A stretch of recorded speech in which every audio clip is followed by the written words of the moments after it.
What is going on, people? Welcome to Raw Boxing TV. As promised, we are here tonight. I know a lot of people are going live tonight. I know it's a busy night for the boxing fan because you're going to have to divide yourself. You're going to have to choose a place where you're going to remain.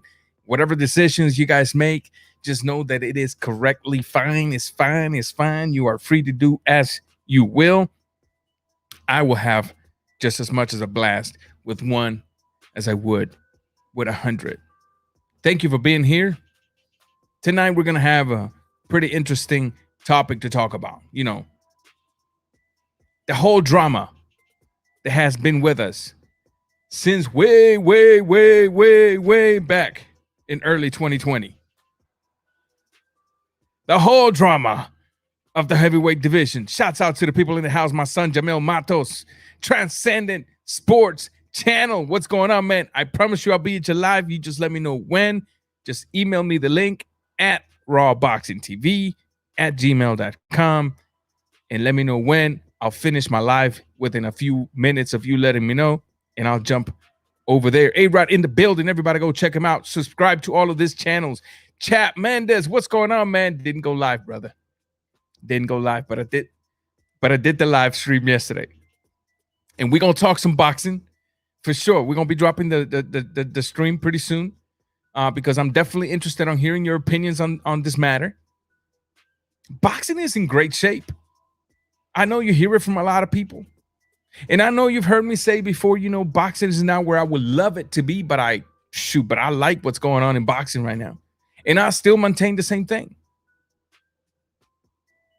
I like what's going on in boxing. It's not where I would love it to be. Ranger, why are you so greedy? Because I just am. I just am greedy. When it comes to boxing, I'm extremely greedy. Extremely greedy. When it comes to boxing, I want to see young bucks take on all the challenges. But I'm also appreciative of the legends still hungry for success, still hungry for legacy. So we're going to talk about that tonight. We're going to talk about Errol Spence Jr.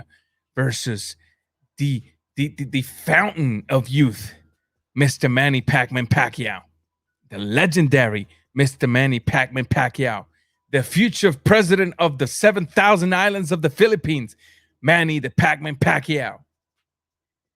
You heard me correct. If you in the Philippines and you're against his political party, well, get ready because you're going to deal with him as a president not too far in the future. Because Manny Pacquiao has done what it takes to be loved by the masses. A lot of people call themselves the people's champ. No. People's champ is too big. It's too big of a name to put yourself.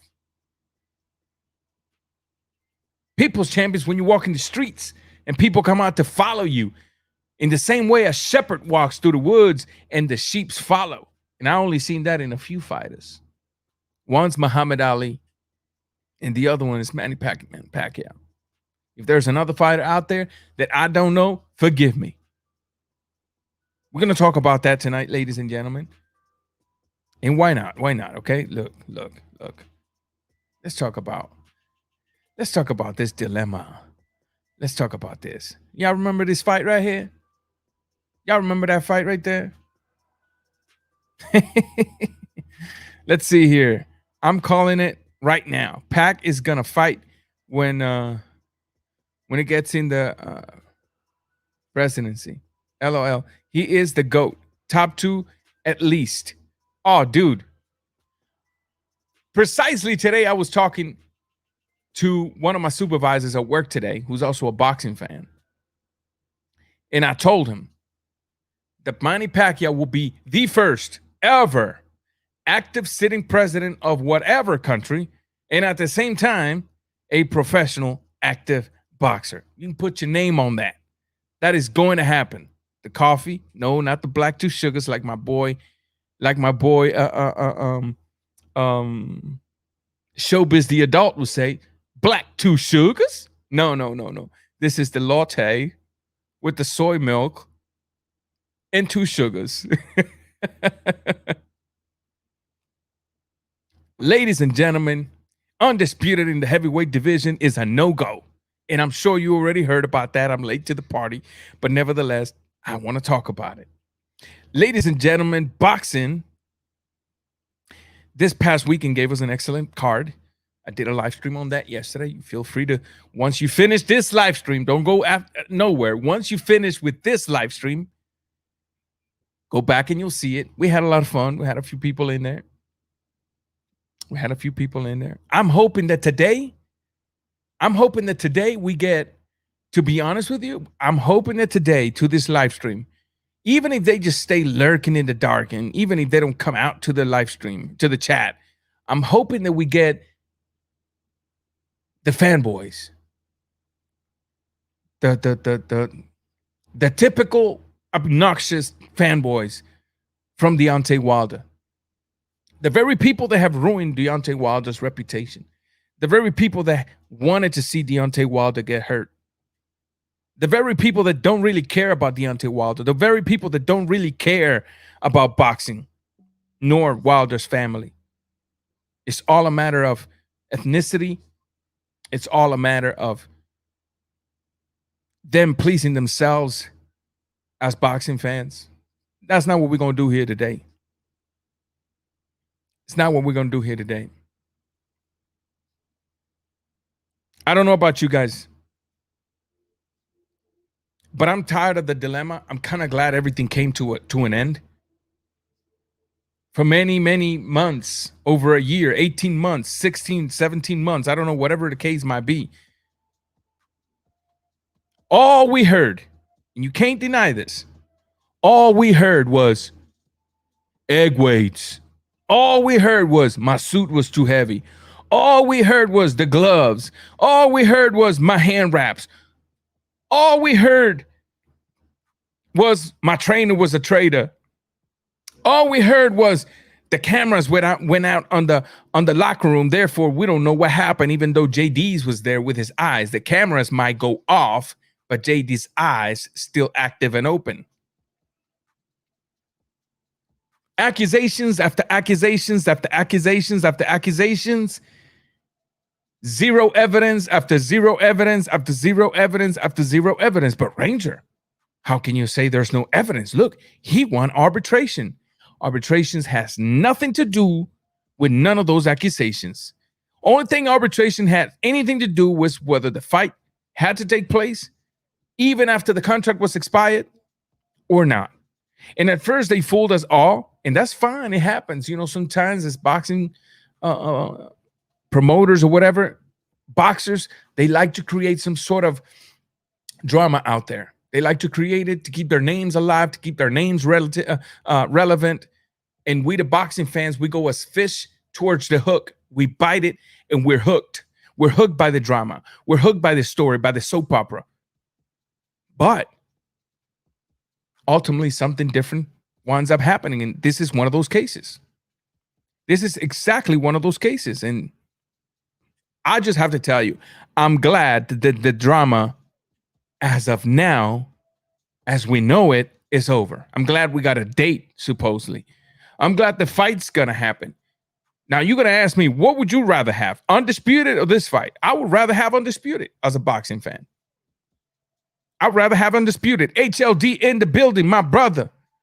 Hucker Mustang, what's going on, brother? Doing all right? Hope everything's good with you. As a boxing fan, I'm always going to choose Undisputed. I said this last night in my live stream when it comes to the junior welterweight. As a boxing fan, give me Undisputed. I want a single guy to possess all the belts, or I want one single belt per weight division. Why? I don't want to see this champion not wanting to fight this champion and not really needing to fight this champion because he's also a champion. Therefore, he has a comfortable spot to remain as a champion. Same thing with this guy. No, I want a guy to have everything so that the rest of the people, pound for pound boxing in the building, so the rest of the people that's after glory will be forced to go after the smoke. What do I mean by this? The champ's got to remain ready because he knows all the fights he's going to have after that is going to be nothing but lions, hungry lions after a gazelle. Sounded like Conor McGregor. A hungry lion like a gazelle. Remember when he said that to Nick Diaz? I will eat your scrawny little bones like a gazelle. And he the one that wound up. Remy 22, what's going on, man? What's going on? Welcome. As a boxing fan, give me Undisputed. But you know what? I do think that the fight needed to happen. Maldito licor reminding me of Vicente Fernandez all over again. Welcome to the building. Oh, maldito licor. You truly do. Listen, what I told you last night, I wasn't playing. I was for real. When I tell you, when I read your name, all I can think of is a guy that's hurting for a girl and a guy that's just like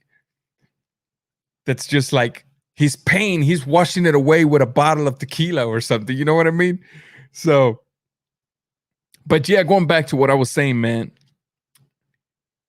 As a boxing fan, give me Undisputed 100% of the times.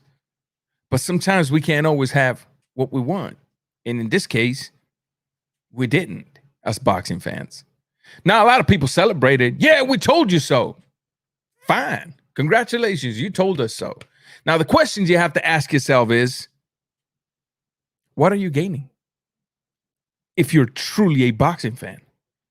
Think about this for a minute. If you're truly a boxing fan, all of those people that are out there, we told you so, celebrating, doing parties, correct, cool, you deserve the party. Now, you call yourself a true boxing fan. Therefore, I want to ask you, as a boxing fan, what are you gaining? You can't answer, do you? Can't you? You can't answer because you ain't a true boxing fan. Yeah, you do videos for YouTube.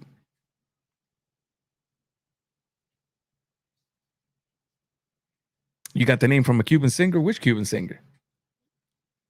You make videos for YouTube.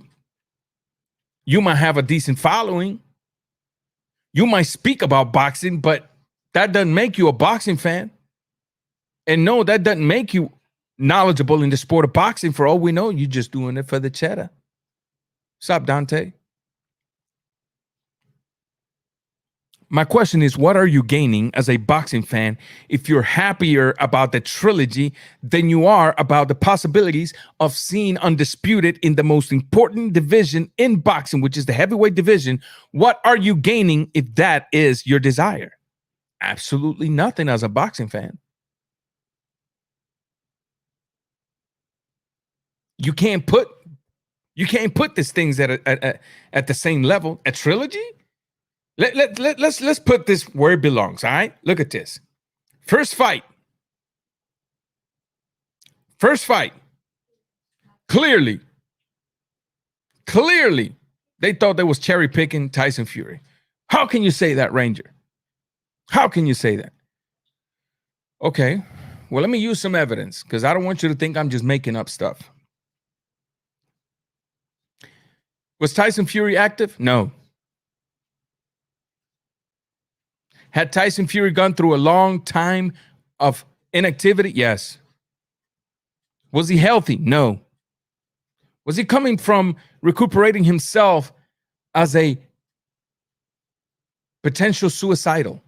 Yes. Was he in shape? First fight? No. And no, I'm not talking about six packs and the peak in your biceps and your traps going out of no.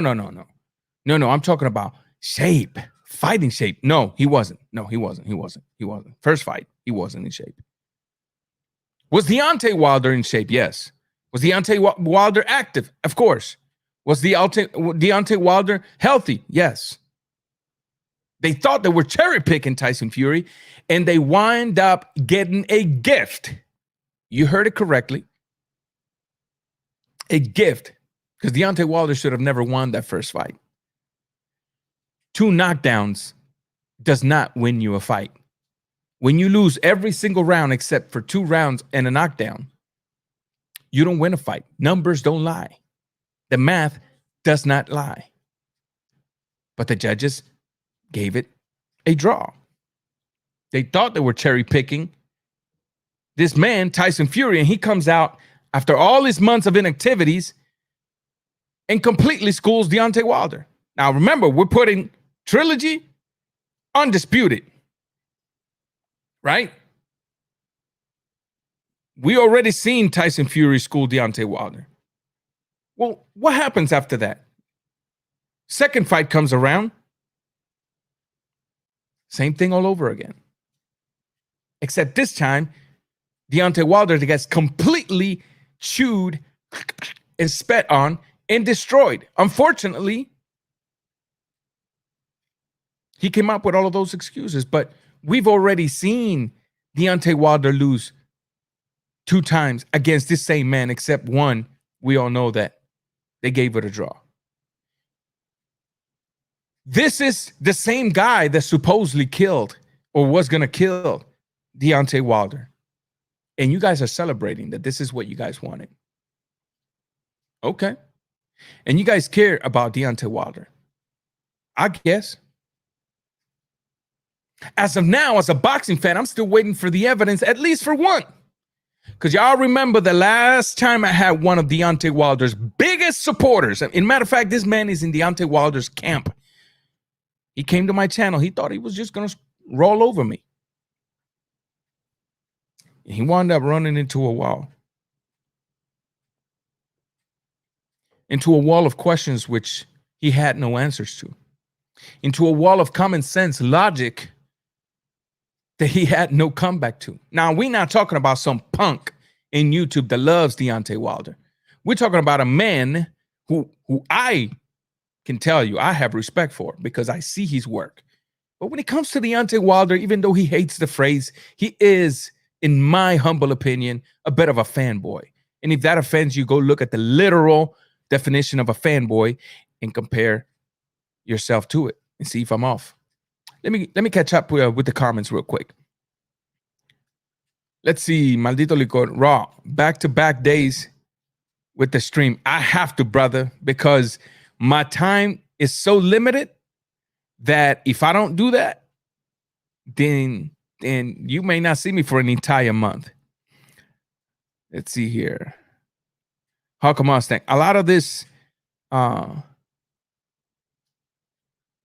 is act like they're correct. Oh, see, guys, I'm never wrong. I told you, I hope that this video brings out some of the fanboys. Some of the fanboys of Deontay Wilder, the ones that they don't really care about boxing, nor do they really know boxing. It's more race baiting than anything else. Look at this. Knockout 86. The guy that avoided a simple debate the other day. That's why I give a lot of credit to Ronald Franklin. But I understand. I just, I got a little something against keyboard warriors. Knockout Boxing 86 TV. And I believe that a man, when he has something to say, he should be able to say it with pomposity. It doesn't matter where he's at. Against anybody. After all, it's just sports talk. Let's see what this magnificent boxing fan has to say. Okay, so I guess this is in response to my question, what are you gaining? I say, we gain the sport getting some integrity back by forcing our fighters to honor their word. Next question. No, you don't gain that. You do not gain that. And the panel will be open. I think today you should grow a little bit of fortitude and jump on in. You don't gain that. I'm going to wait till you jump in. Because I'm going to destroy you on that. You think of yourself a little too smart. No, you're not. You're not that smart. See, I already see the comment. And I already see 5 ways I can destroy you. Because one of the things you're ignoring is everything you guys have been saying for the last 16 or 17 months. All of the stuff you guys been saying in regards to this subject. And now you want to, bro, I can use everything against y'all. Everything. HLD says, hashtag, where's the evidence? None, man. I can tell you there's none, HLD. HLD again. Wilder fans talking about integrity. What a joke. Man, stop taking my comebacks, man. Stop taking my comebacks, bro. Hawk Mustang, Bob Arum. And Tyson Fury, let's see, and Tyson Fury wasted everybody's time. Bob Arum would be tripping. And I'm gonna be real with you. Although I support Tyson Fury, in the same way I support boxers, I just think Tyson Fury to me is one of the most dominant heavyweights, whether you love him or hate him. Although I give him some support, I don't think he's still good mentally. I don't think that we should fully trust everything he says until we see it in papers. I just don't think so. Either that or he's too much of a victim of Bob Arum. This is what's happening. So he goes out there and says it. Then Bob Arum switches the gear, and now he's got to change the story. Evil Green in the building. Que onda, que onda? What's up, brother? How come on, Stan? Eddie Hearn is mad. He spent 5 months getting... Bro, all the talk surrounding this Undisputed and the countries that actually came forward to put money for this fight, I'm pretty sure somebody's mad out there. I'm pretty sure. Yo, HLD, don't even waste your time on Knockout Boxing 86, because in this chat, we ain't gonna allow keyboard warriors. If he's got something to say, he gonna have to jump in, and he gonna have to jump in not behind his avatar. He gonna have to jump in showing his face. So HLD, do not respond, because I don't want keyboard warriors to exercise the keyboard skills. Okay? So the little trick questions he's shooting at you, come over here and say it as soon as I drop the link. Come over here and say it as soon as I drop the link. That same bed of honor that you're riding on, you're going to have to answer for that. So get ready, son. Get ready. Guido in the building. What's going on, brother? Thank you for being here. Thank you for being here. You should read, let's see, you should read his Miranda rights. Raw. He's got a right to remain silent. Anything he says can and will be used against him in the court of Raw Nation. It will be used against you. But going back to the topic, I'm just kind of glad. I'm kind of glad that even if it's the trilogy, that the drama is over. So now let's go into the trilogy. Let's talk about the actual fight. Let's talk about the breakdown of the fight. Let's talk about what we should expect in this fight. Right? After all, that's why you're here. That's part of the reasons why you're here. Guido, don't waste your time. When I drop the link, he gonna have the options to jump in. I think he should. After all, he's an attorney, right? Come in here to the courts of law and present your case, and I'll act as a prosecutor. How's that? A pretty good prosecutor. Deontay Wilder versus Tyson Fury. Both fighters have been inactive for the past year and a half or so.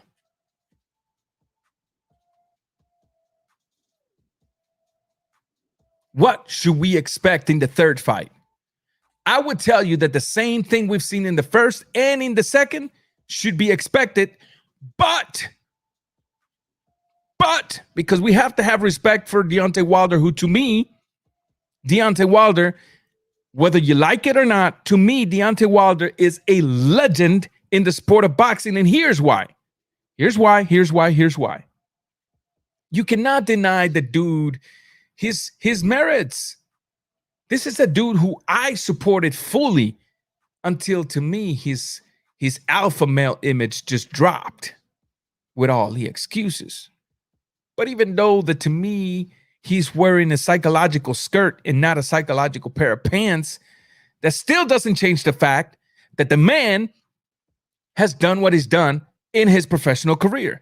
That still doesn't change the fact that maybe in his personal life, not maybe, as a matter of fact, in his personal life, he's a very good human being.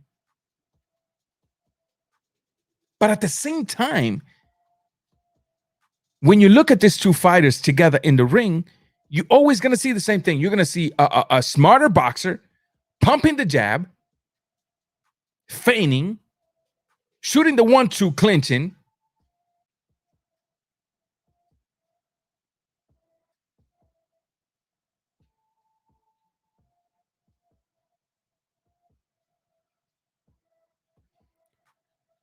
Showing, let me see, G Funky in the building. What's going on, people? What's going on? What's going on? Everybody, subscribe to my brother, G to the triple funk boxing. Subscribe to him, G Funky. Drop the link to your channel, bro, so people can go directly to you once the live stream is over. Drop the link to your channel, and get your channel out there. Tyson Fury, I don't think he's gonna come in just light anymore. I think right now the work begins. I think the work has been going on up to a certain extent. And no, if I was Tyson Fury, I would not be extremely confident, because when you're fighting somebody like Deontay Wilder, hey, don't forget about the sledgehammer, the one that can put you to sleep if you don't see it coming.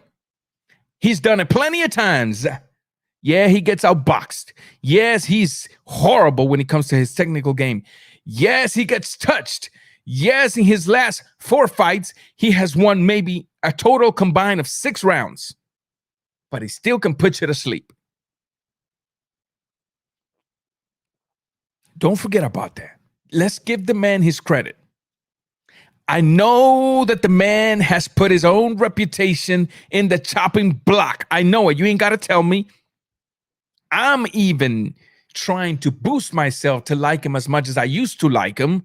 I'm even trying to boost myself to erase out of my psychological storage, if you can call it, my memory storage. I'm trying to delete all of the excuses and the dramas and the crying and the videos with wrong, horrible, cheap Hollywood production. The Bible says that if a man robs me 4 times, he shall repay. All that junk I'm trying to erase out of my mind. I'm trying to erase out of my mind the simple fact that he took the reputation of a person named in his trainer, and he put it in question and accused him. Watch this.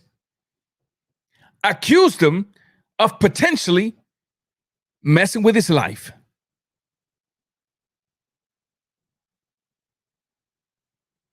And no evidence was ever brought forward. And you know what? Even today, he still has to be thankful to Mark Brillen, because do you know Mark Brillen could have sued him for defamation of characters? At least $50 million. At least $50 million for defamation of characters. Do you know that up to today, we don't even know whether Mark Brillen got paid for that fight or not? And we're talking about honor? Integrity?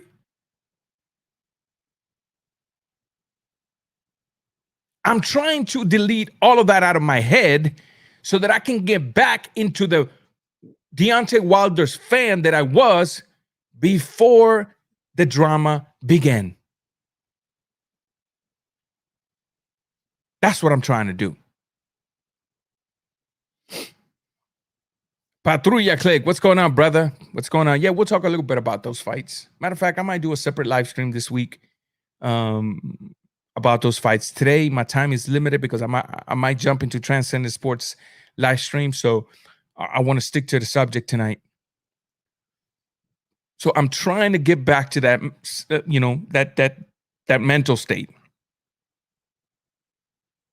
I do believe, however, that Deontay Wilder is not going to come in as he came in the second fight. I do believe, however, that something different might happen in this fight and not in favor of Deontay Wilder. I do believe, however, that Deontay Wilder might come in very cautious.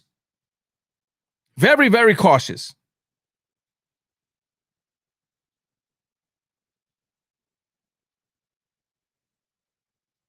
Very cautious. I believe Deontay Wilder is going to try to implement what Malik Scott is teaching him. And guess what? It's not enough time to learn it and put it into play against the most technical heavyweight in the division.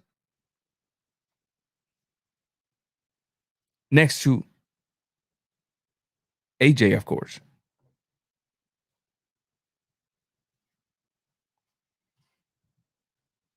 Next to AJ, because we gotta give AJ his dues.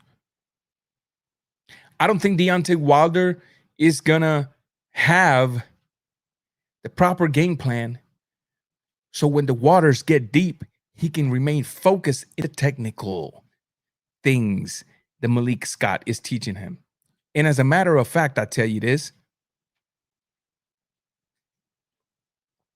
if he bobs and weaves, slips and slides on Tyson Fury, get ready to see a Tyson Fury that's just going to shoot a jab, take a step back, and allow him to do all of the movements, finish, and then go back to work.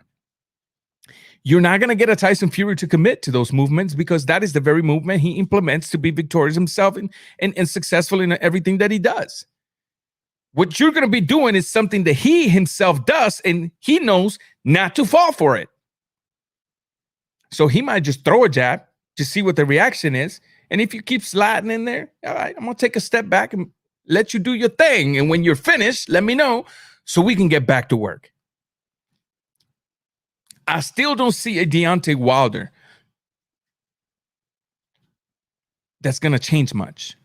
However, there's still the punching power. Don't forget about that.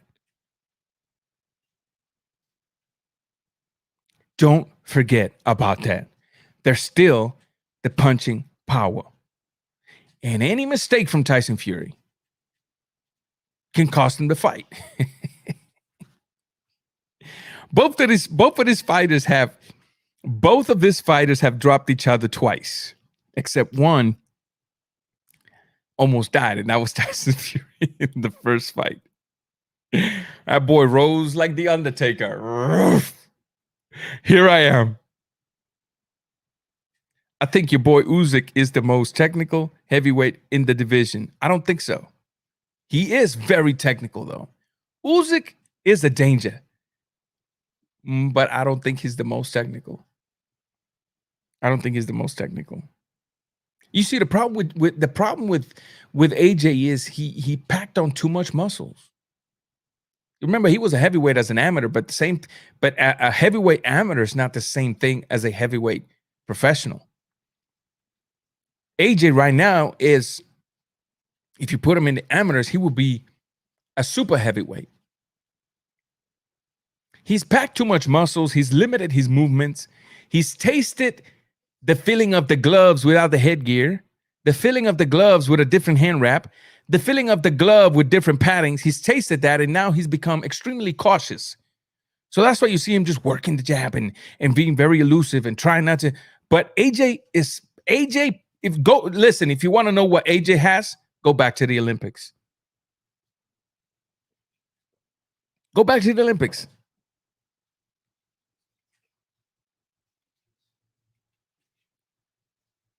Usyk still has a lot to prove in the heavyweight division, even though to me he's very, very good. One of the most dominant cruiserweights I've ever seen, with the exception of the real deal, Evander Holyfield.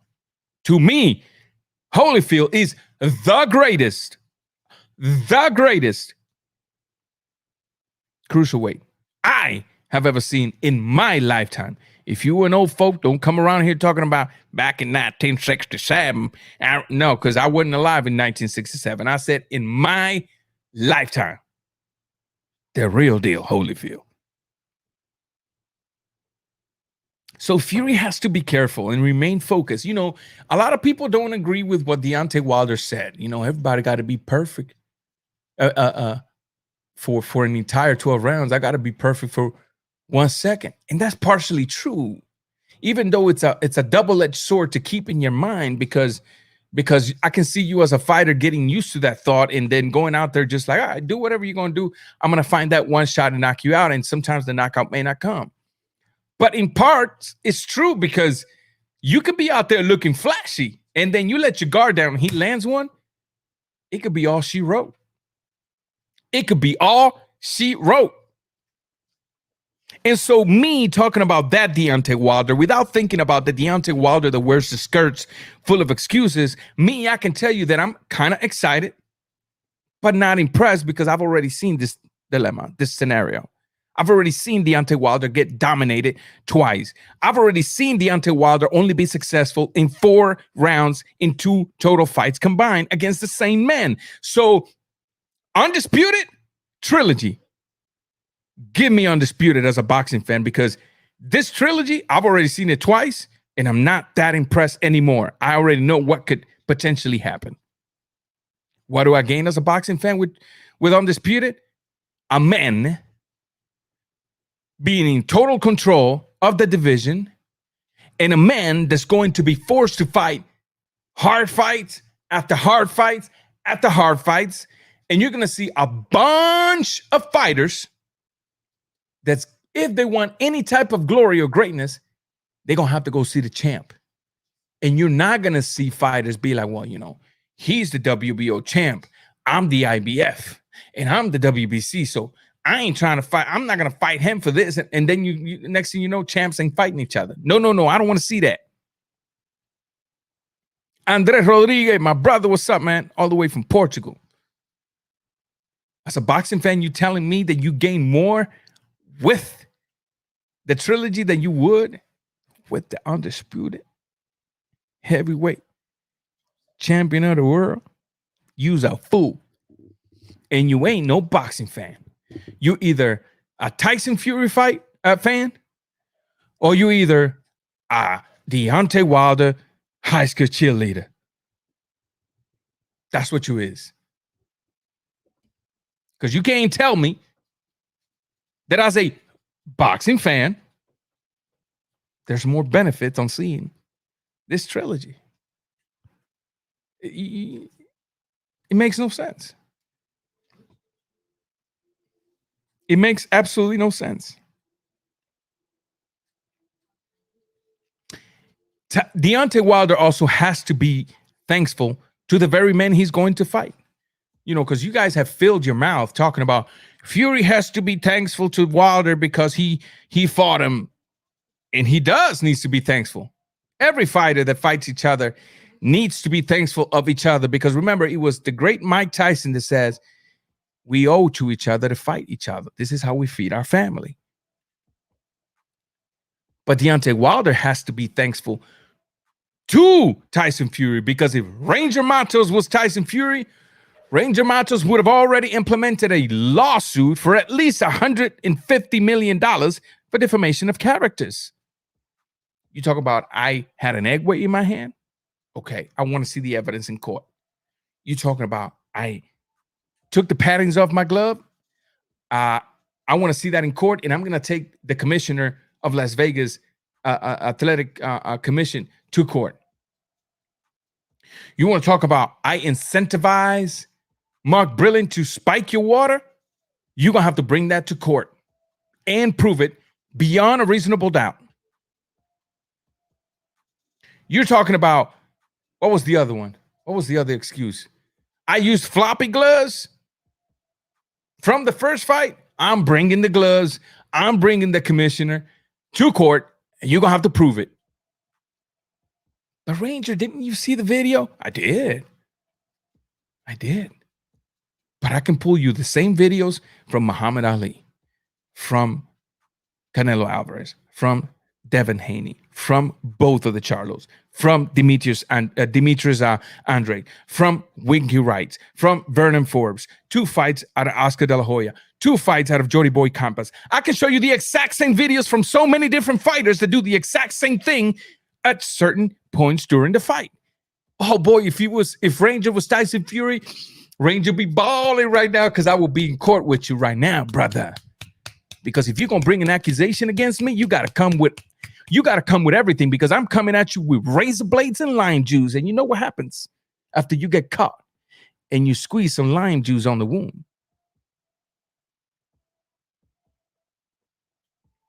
You know what happens.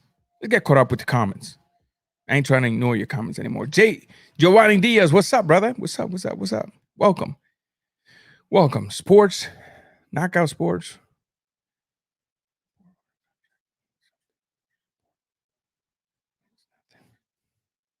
I'm not going to even answer because once I drop the link, you have to jump in.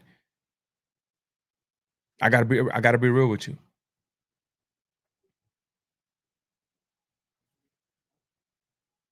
I gotta be real with you.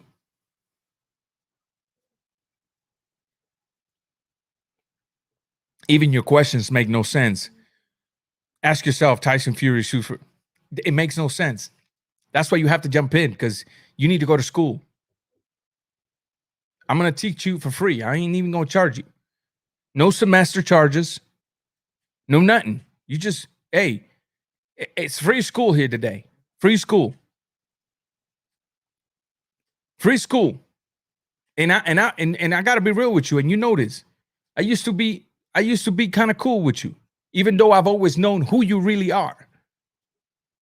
But the fact that you're willing to talk behind a keyboard, people that's been following me since 2008, they know I don't put no respect on no keyboard warrior's name. I just don't. I just don't. So when I drop the link, I don't bite. And you're not physically in front of me. So you it ain't like you're gonna be looking for me to surprise you with a feint and a left hook to the head. No, because I can't do that. You're through a screen. And I don't suppress nobody's speech here. And I don't disrespect nobody. You can go back and look at the debate Ronald and I had. The debate, you didn't have the testicular fortitude to jump in. That very debate, I never disrespected Ronald Franklin. So why should I disrespect you? Even though I have very little respect for you right now. See, I grew up different. Maybe it's a cultural thing. I don't know. My grandpa, who is one of the men that raised me, he told me, when you got something you say, you get on a man's face and you say it to his face. And then let the chips fall where they may. But right now, I don't know. Tony Boswell in the building. Tony, thank you for the support, my brother. Thank you for yesterday's Cash App. I noticed after I finished the live stream. So I really appreciate your constant support to this channel, brother. Thank you for being here. Thank you. Let's see, Johnny's. Jump and stop ducking. Yeah, I mean, I'm not even wanting to debate him to beat him or nothing. He should be able to defend his point. Remember, he started off using the foundation of honor or moral or whatever the case might be. We really gonna do that? And then you think that question is technical to the point it's gonna keep me silent? Ask yourself, why hasn't Tyson Fury sued? You jump in. But be ready, because you're not coming after, to be hiding behind your avatar. And don't think I'm just gonna take it easy, because one thing that boils my blood is race betas. Race betas. It doesn't matter who they are. They can be Latinos. They can be black. They can be white, Chinese, Cantonese, Zulu, Kosha. I don't care who. Race betas? The hell out of him, man. So back to the subject. I think Deontay Wilder, although now he's training with Malik Scott, I think Deontay Wilder is not going to be able to implement whatever Malik Scott is teaching him at a full spectrum in this coming fight, because there's just simply not enough time. And Deontay Wilder is so accustomed being the type of fighter that he is, and so accustomed to psychologically program himself to look for the knockout shots. And so with those things in head, yeah, he may come in and perform what he's being taught for the first few rounds, and while the waters are sort of calm. But when the waters get deep, desperation will cause a man to go to what he does best. And I can see him just totally abandoning the upper body movements. The paw jab with a left hook in a right hand. I can see him wilding out, looking to take Tyson Fury's head off. And then I can see Tyson Fury completely capitalizing off of all of the openings that will be available to him due to the style of fighting that Deontay Wilder will be implementing while trying to survive.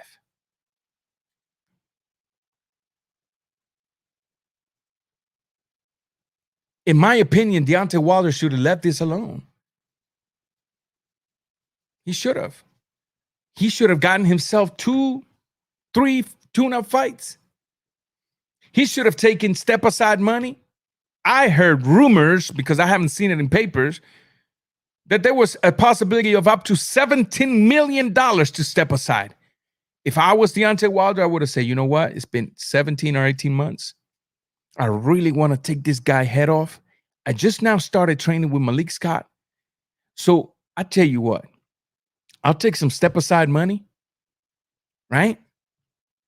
But in paper, I also want the winner of the dual fight, because by contract, these two fighters, Fury and AJ, were supposed to have two fights. So eventually somebody was going to be the Undisputed at the end of the second fight. That would have given me, Deontay Wilder, the chance to get accustomed to Malik Scott, right? That would have given me to get my body back into fighting shape. And that would have given me an advantage to see what Tyson Fury is doing. And then, not only did I make $17 million, I made whatever little chump change I made in a couple of fights. And when I say chump change, 20 million plus. And then I'm going for Undisputed. All belts at once. But right now, he ain't getting all belts at once. I tell you what, let me knock out. I'm going to go ahead and silence you. So whenever you're ready to jump in and you see the link, you can come in to the link. But you're out of this chat for now. You're out of this chat for now.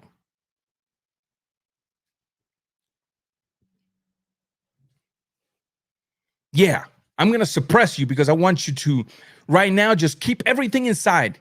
And when you see the link, I want you to take everything inside and drop it here. Here. Because, bro, keyboard warriors and I, we just don't get along. A keyboard warrior is like a hacker. It's a thief behind a keyboard. You wish you can get to him so you can chop both of his hands off for being a thief, but you just can't. Back to the subject. I think Deontay Wilder should have made those moves. Take the step aside money. $17 million is a lot of money. Most fighters don't even make that in their lifetime. I think he should have taken 2 tune-up fights while Fury and AJ took care of business. On the meantime, on those 2 tune-up fights, he was going to make probably, I don't know, $15, $20 million a fight, because he is Deontay Wilder. And then once he was ready, he was going to make all the load of cash they were going to pay for that fight. Plus, he was going to be going after Undisputed.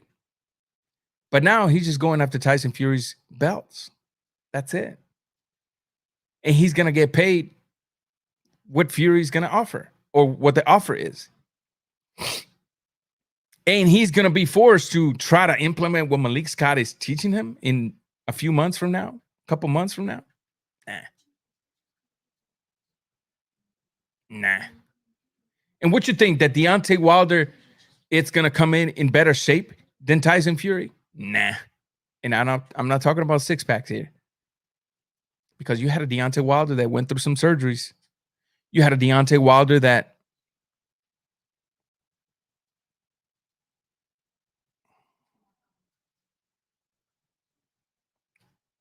you can change your name all you want to, and you're not blocked. And I'm not silencing you. I'm giving you the opportunity when the link goes down to come in and spread yourself. And you continue, I'll just go ahead and block you. And unblock you when I feel like it. But right now, you're worse than Deontay Wilder. You lucky I don't cuss. Because I would tell you exactly what you can change your name 1,000 times and come on in here. And I'm going to block you. I'm going to block you next time. If you truly, when you see the link drop, come on in. You're such a horrible representation of your own peoples. Since you love race baiting, now I'm gonna throw the race card at you. When people look at your comments and the way you act out here, Most of them might relate your peepers to you. And you just a coward, homie.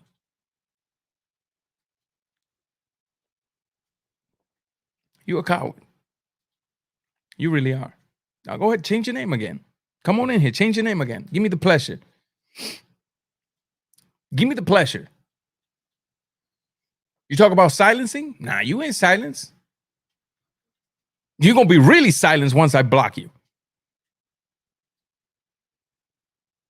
When you see the link, jump on in.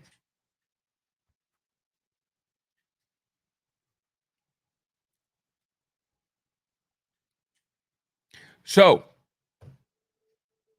let's lighten the mood up a little bit, shall we?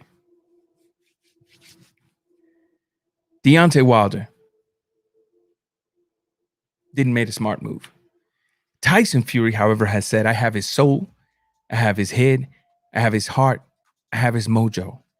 This is nothing new, ladies and gentlemen. This is something that started from the buildup of the very, very first fight. Remember, Deontay Wilder was so used to look at his opponent's eyes and just strike fear into their eyes. And he tried that with Tyson Fury. He said, when I fight, it's not Deontay Wilder you're going to see. It's some ancestral spirit.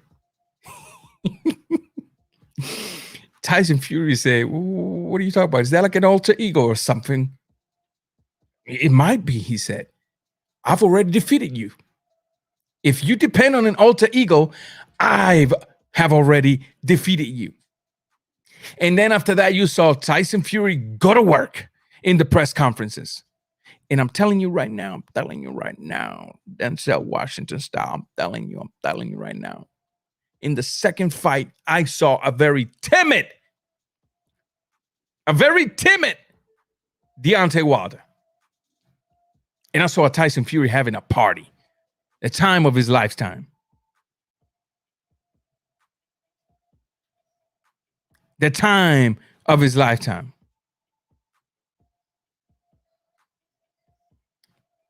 I think Tyson Fury took Deontay Wilder's head from the very first fight. Coming into the second fight, I think Tyson Fury even took a little more. Mind you, with everything being said, you still got to be careful with the power. He'll put you to sleep, homie. G-Funky, Knock on Boxing 86. Come to my channel and talk to me about Glovegate. Fool. Y'all shouldn't even waste your breath on things like that. Our boy has the opportunity. He had the opportunity the other day with Ronald Franklin. I was making it so easy for them that I was willing to take on both of them at the exact same time. And I wasn't satisfied. I felt Ronald Franklin was just too damn easy for me. I really don't like things to be that easy because I don't learn nothing as a boxing fan. If I don't have some type of challenge, then I learn absolutely nothing. It's like a cherry pick. He had the opportunity the other day. And he didn't. So don't waste your breath on that. G-Funky Boxing. I told you, bro. Taylor had egg weight. Josh Taylor had egg weights in his hand gloves. I believe Tyson Fury in this third fight, if they allow him to have at least 2 or 3 press conferences on face-to-face, it's going to be extremely heated. And I believe Tyson Fury will go to work like never before. But somehow I have the feeling, and I'm hoping that I am so wrong. I'm hoping y'all come back and say, ha, you were wrong. I told you so. I have the feeling that they're not going to allow that. I have the feeling that they're not going to allow this dude to come face to face with one another. Maybe once for the weigh-in and the night before the weigh-in, and that's about it. But let's hope I'm wrong. We've already talked enough about this fight. Let's just be glad that the drama's over. For real, let's be glad that the drama's over. He had egg weights in his hands. And let's just move on to the next fight. Let's talk about the next fight. Greatness in the making. A legacy being solidified.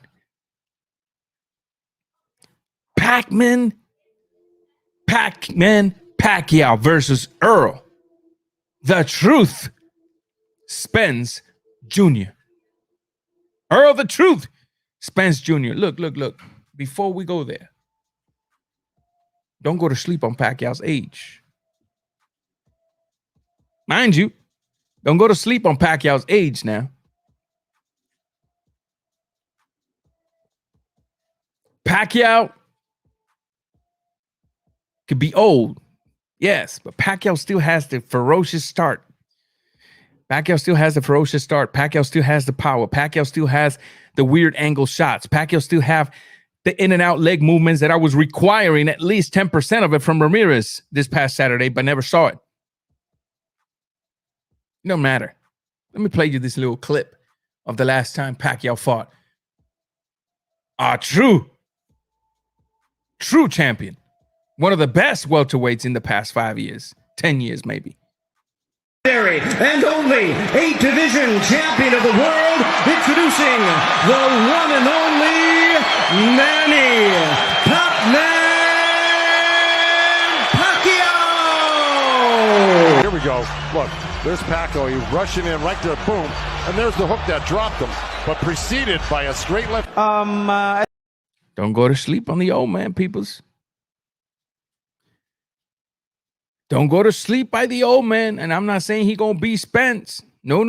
That's not what I'm saying here. That's not what I'm saying here. But I'm not saying Spence is gonna beat him either. Although I do think the Spence has the size, the youth, and one thing Manny Pacquiao doesn't face often, which is a southpaw. I don't know what filter that is, maldito licor. That's some video that one of my people sent to me on Instagram. And I said, oh, why not? Let's throw it in there. Let's include it. Look. Let's get into this fight. Errol Spence, we all know, has one of the best jabs in the industry right now. Errol Spence, we all know, is very big, strong, and powerful. Errol Spence, we all know, has been through a lot in his life, specifically over the past 3 years. So he's no stranger to pressures and mountains to conquer in life.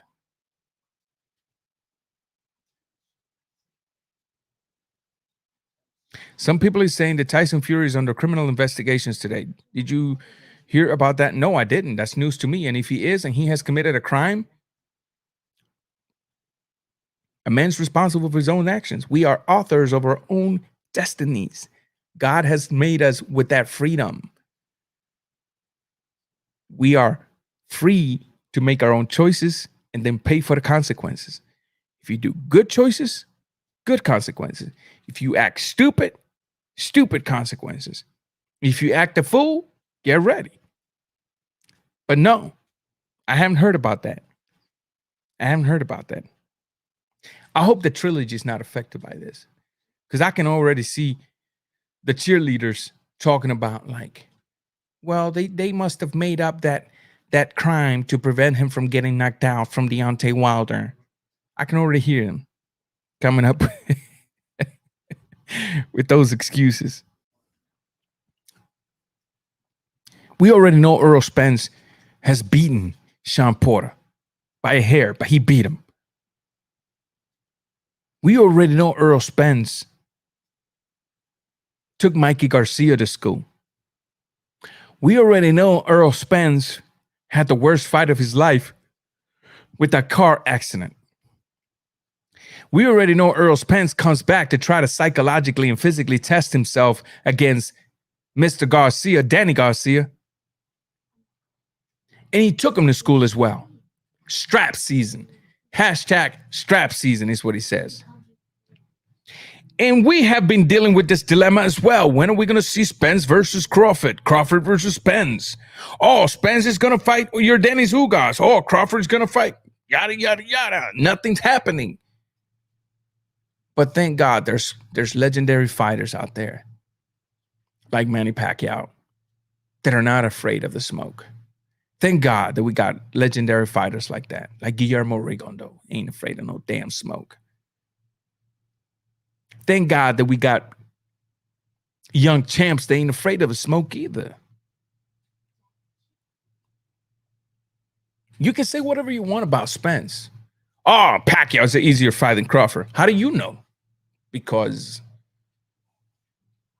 you don't know. My opinion, Crawford hasn't faced the level of competition Spence has faced.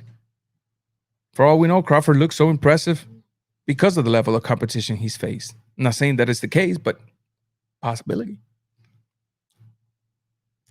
The Truth Spence is living up to his nickname, The Truth. I believe the Spence possesses great skills. I believe Spence, if he can keep himself away from being engaged in a toe-to-toe battle with Manny Pacquiao, I believe Spence can wash, possibly knock out Manny Pacquiao out to the 7th round and on. But Manny Pacquiao has something that is a weapon against Spence. See, Spence is a slow starter. Very, very slow starter. Manny Pacquiao is a very, very fast starter.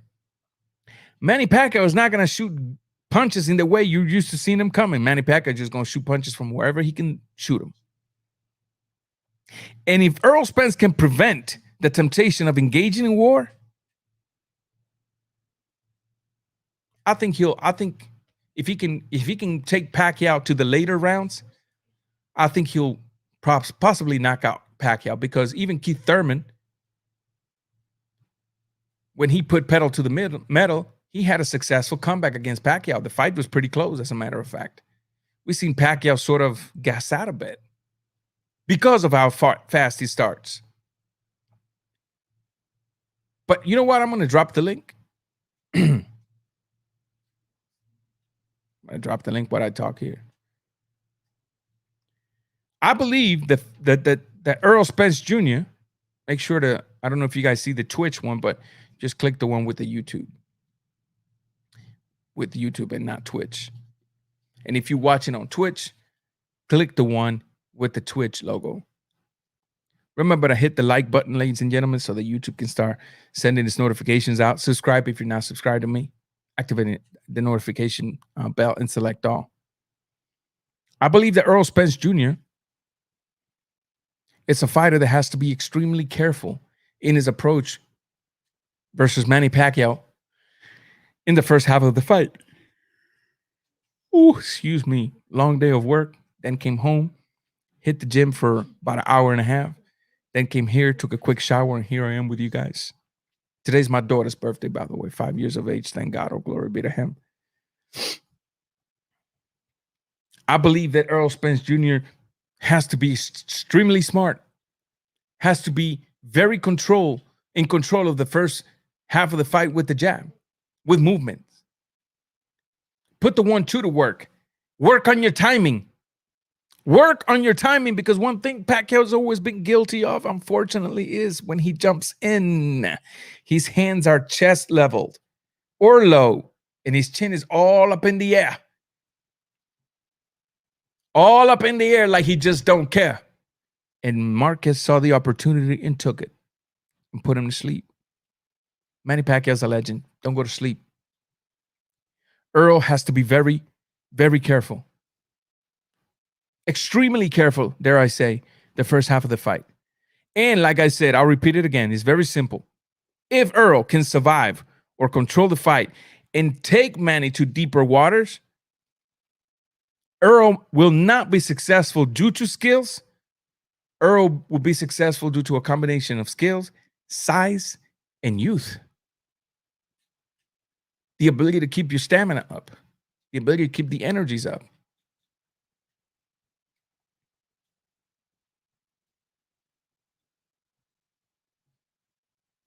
So, I'm telling you right now, this is the type of fight we needed. I'm so glad that we ain't dealing with the dilemma anymore of Spence versus Crawford. Now, Crawford going to fight some dude. I don't know if you know the name of his opponent. Drop it in the link. I don't know who Crawford's fighting. The problem with Crawford is that his own promoters are afraid to invest a single dime in him because they might spend 10 cents and only get 9 cents in return. Now, I'm not saying that. You can say I'm hating. No, I'm simply stating the fact. Things that had came out of his own mouth. Bob Arum even said we could put a mega fight between Crawford and Porter together. But who will buy it? Oh. When your own promoter says that, where's the hope? Where is the hope?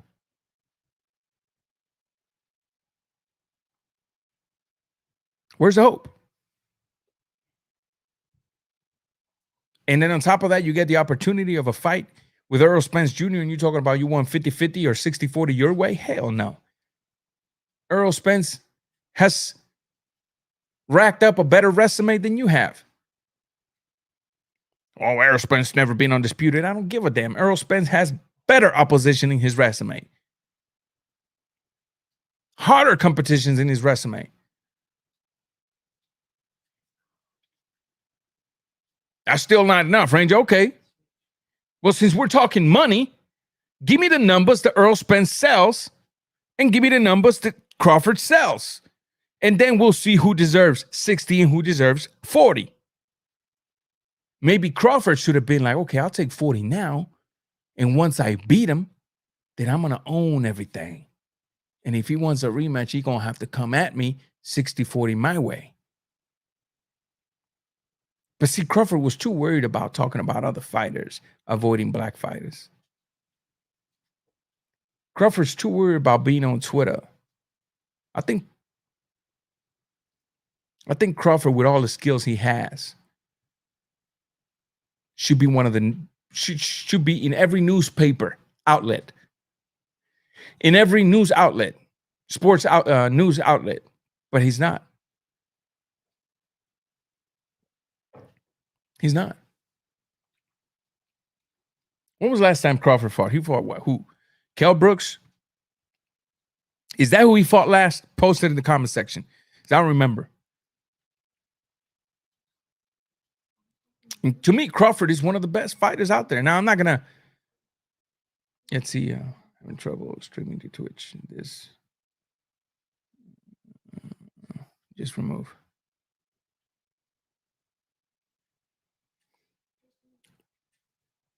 To me, Crawford should be able to at least take a step back and accept the fight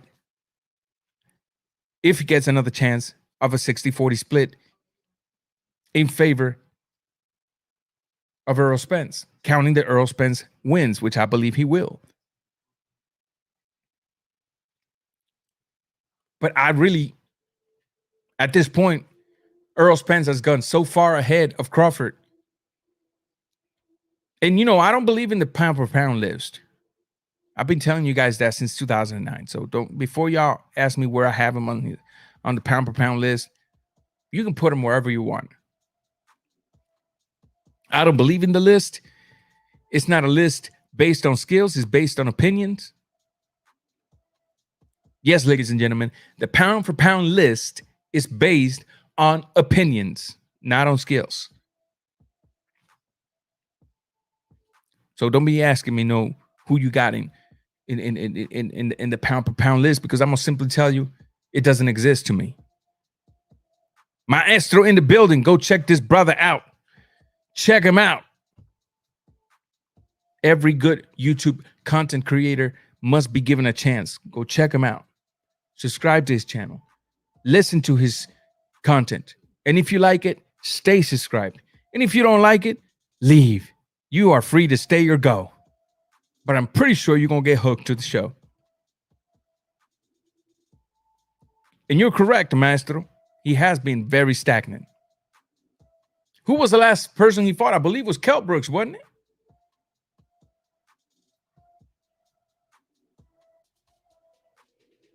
Yeah, T.O. better stay away from Top Rank after this. Transcendent Sports Channel in the building. What up, brother? I know. Man. But I can be with you. At this point, it's no longer about skills with Pat. No. It's a matter of It's a man. I get it. Look. What I'm actually saying is that I was gonna talk about a little bit before what you said about Tyson versus Fury. Go ahead. Fury and Wilder. All that all that accusing Fury of cheating and almost killing him, quote unquote, right? correct. Right? And all that poisoning of the water, right? Correct. If that was the case, then why would you want to fight him again? If you think correct, go ahead. If you think he's gonna cheat you again, why would you fight him again? Unless you did that for promotion of the fight. Ding ding ding ding ding ding ding. More money. Ding ding ding ding ding ding ding. And more chance to tell people that I fought a guy who's a cheater. Now, You're a genius. Now, I'm a huge fan of Wilder. Get this fact. Now, people don't understand this. I'm a huge fan of Wilder. The reason why I really like Wilder is because the way he started his boxing career. He did it because of his daughter. You know that story, right? Correct. And he went to boxing. This guy went to the Olympics, right? And he's been knocking people out. Oh, it's a 1-2. Well, it doesn't matter. The 1-2, he's still knocking people out. Correct. Right? This man is, he's probably one of the closest. I think when I see him fight, it kind of makes me think of George Foreman, the way he punches, because he punched hard, right? Mm-hmm. I kind of think of him as a George Foreman because it's a huge dude. So, and I'm a huge fan of Wilder, man. I'm a huge fan of Wilder. People get mad at me when I say I'm a huge fan of Wilder. Like, if you are, then why are you accusing him? I'm not, dude. I'm just saying. It's just that if you guys have been so on him and so on Fury. Now that thing is, I was gonna be on Fury's case because he announced that him and AJ are gonna fight, and then do what happened, right? So I'm also kind of mad at Fury for getting me excited for that unification bout. Oh yeah. But the thing is, all of that accusation, now people who accuse him now are applauding for the fight. Now I'm kind of confused. Now I'm thinking, didn't you just accuse this man to cheat on you? Correct. And now you're gonna fight him, as if like nothing what you said doesn't hurt the man's career. Oh, especially the man's career, the trainer, the ex-trainer's career. Correct. It's also trainers. So now I'm thinking, why? Why would you fight this man? All of that talk. I'm pretty sure one thing though, he wants more exposure of his career. He wants to, I guess, prove that the guy he lost to was a cheater, so now he can fight him again and prove that if he wins, quote unquote, that means that person cheated. Do you get what I'm saying? Correct. I get it. So now I'm kind of calling out those people. I'm like, really? You're applying for this fight after you call this man a cheater twice? Correct. I don't understand that, Ranger. Please explain that to me. I don't get that either. And here's what I do think. I think that Deontay Wilder got shocked when he got knocked out. His ego was so high that when he got brought down back to earth and he got shown that no, you ain't no God, you's a human being. Then no, there ain't no ancestral spirits in you, you's a human being. He had no answer. And therefore, that little defensive mechanism that we have started coming up with excuses, and we all got it. Let's not pretend like we don't have it. Yeah, we all got it. We all got that defense mechanism to where when something doesn't go our way and we have a little bit of embarrassment, we tend to, start manufacturing some excuses. All the greats did it. Correct. All the greats did it. B-Hop except did he took it too far, transcended. Yeah. Because he wasn't no excuses. Let's count Wilder's excuses, shall we? You ready? All right, let's go. Okay, first excuse. The suit was too heavy. 1. Second excuse, my water was spiked. That's 2. Third excuse, the glove and the padding. That's 3. Fourth excuse, the hand wraps. That's 4. The knuckles were exposed. Right. The egg weights. Right. That's 5, right? Right. There's one Mark more. Brillin. Yeah, Mark Brillin. Yep. That's 6. The ref was against me. Yep. That's 7. When he spoke about the Nevada State Athletics Commission, that's right. 8. The cameras went out. That's 9. 9 different one more, bro. excuses. There's one more. There's 9? There's more? Go ahead. One more. Remember he accuses the promotion group, the MTK promotion, of being the mob. Correct. So that's Right? 10. That's 10 different excuses. There it is. Yeah. But we supposed to be out here pretending like we need to just turn a blind eye to that and pretend it never happened? Because you know, it's Deontay Wilder.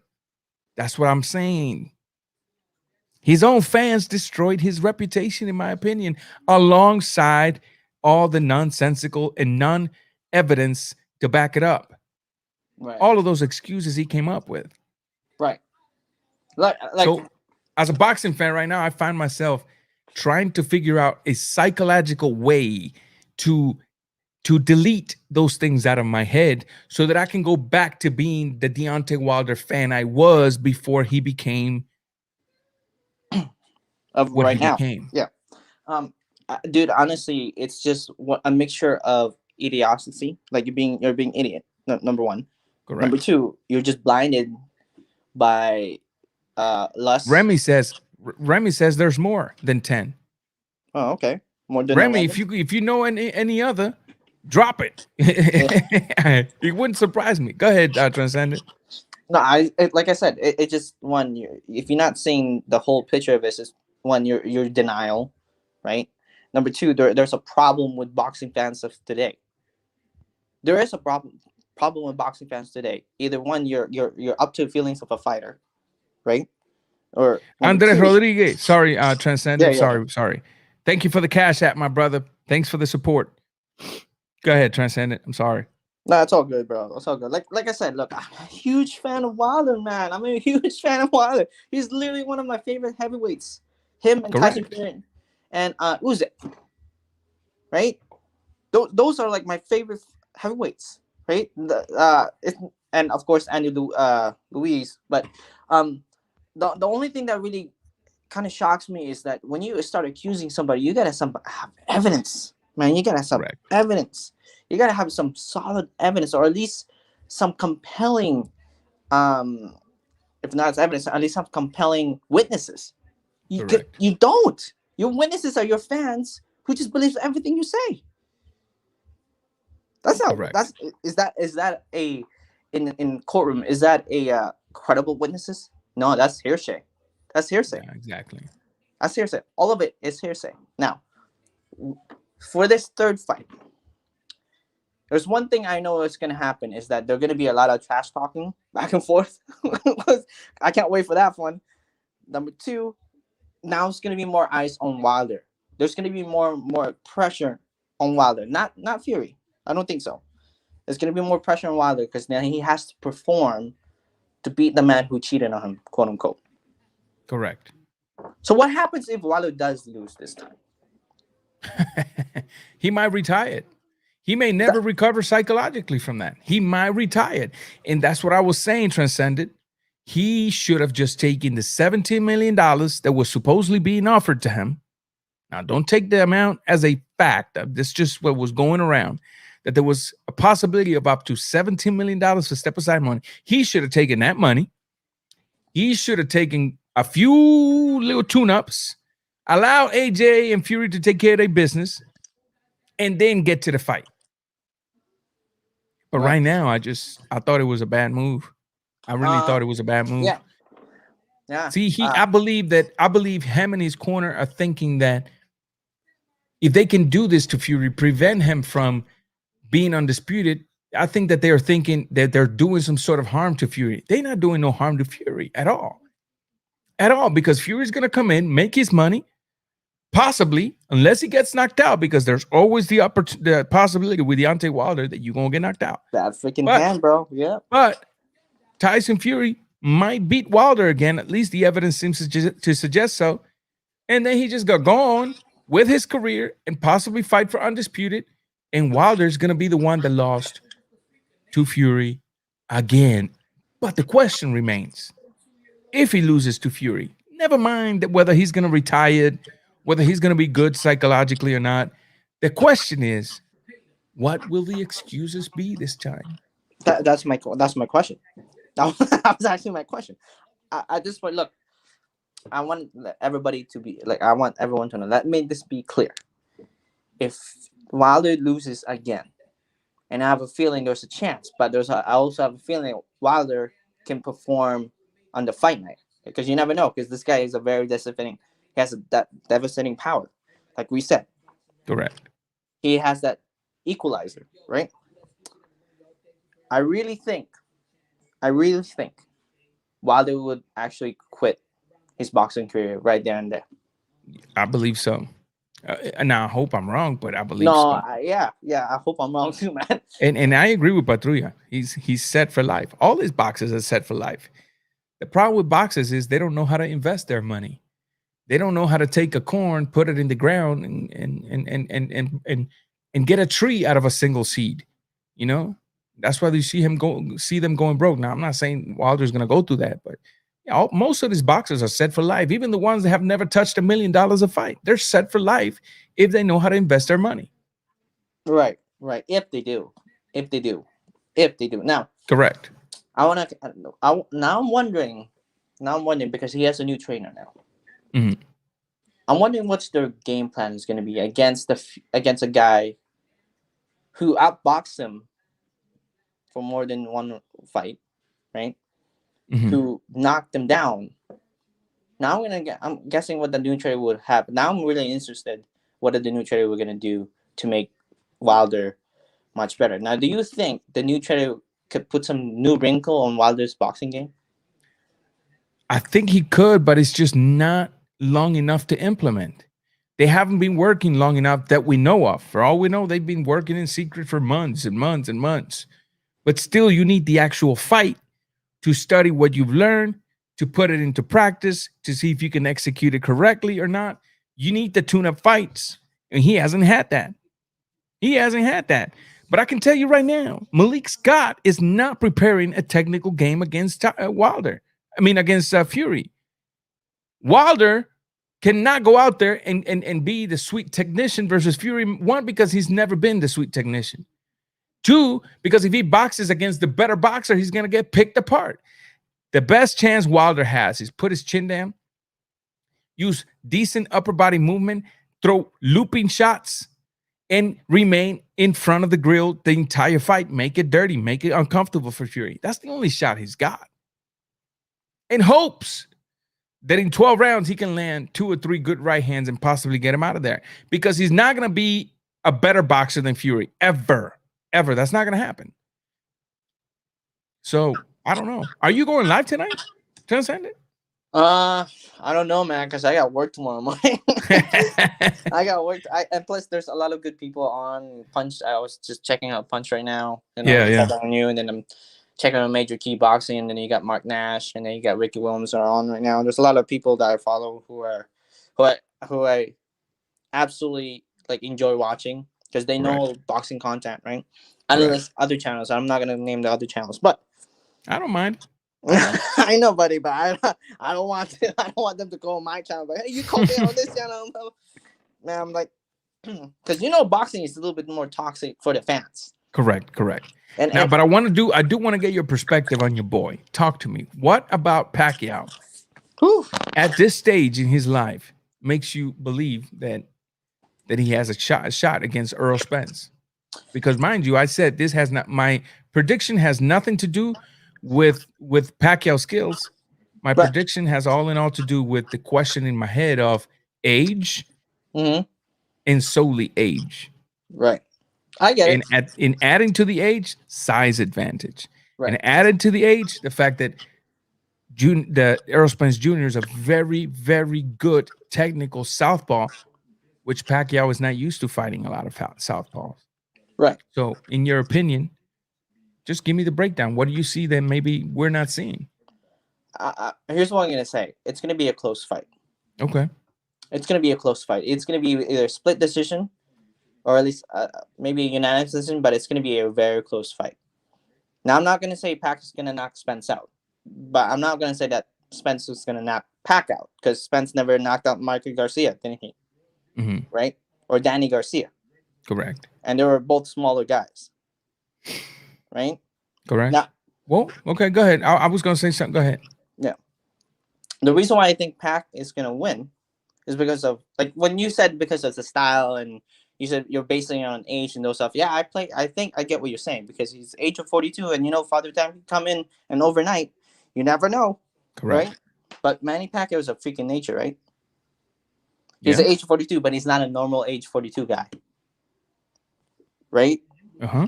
Right? He's not really the normal age of 42. People are like, no, man, this guy is a athlete, a super freak athlete. And he's always in shape.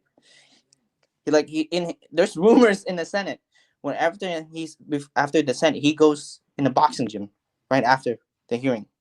Yeah. Right? That's what he does. Well, and you can tell the man is never super overweight. I don't think we've ever seen Pacquiao, 30, 40 pounds overweight, 20 pounds overweight. You always see Pacquiao coming in shape. So I do believe not only that, look, one of the reasons I've been posting in my community shots of some of the things that I've been eating and stuff. A fighter's life is beyond the gym. A fighter's life is what goes through their mouth. Right. So I don't think with Pacquiao, HLD, I'll get to you in a second, my brother. Thank you for being here. When it comes to Pacquiao, I don't think it's just his work ethic. I mean, you're Filipino as well. You know that y'all's diet could be unhealthy, but it also has a very healthy side to it, that if you stick to the healthy side of y'all's diet, you remain in shape. You just don't gain the weight. You just don't. No, and I can tell you that it's because of our environment. Correct. Number one thing is in our environment. Now, Manny Pacquiao grew up in the mountains. See, people don't understand the mountains in the Philippines are so much more different in the mountains here in South California, or here in Toronto, or whatever part of the world. Because in our mountains in the Philippines, the thick is freaking thick. You can barely breathe, but people come out of there like they're strong. They're strong people. Correct. And then their diet is much more different, because their vegetables are right there, fresh and everything, right? Here's the reason why I think Manny Pacquiao can pull this off. First, Spence never actually faced like someone like Manny. You can't really intimidate Manny. You can't really study Manny Pacquiao, because nobody is like him. Now, I'm telling you, that's not because he's small, because the way he angles. Correct. Spence never faced, the tenacity. Right? Yep. The tenacity, the explosion of whatever team of battle you said. Every time they fought, Pacquiao explodes. Right? Mm-hmm. Even Keith Thurman said he can come in and out real quick. Spence never faced someone like that. He faced a similar size as Manny, like Mikey Garcia or like Danny, right? So, and two, Spence faced someone similar size or bigger than Spence, right? Like Margarito. Correct. Now, I'm going to ask you this. Who's much more stronger, Cotto or Spence?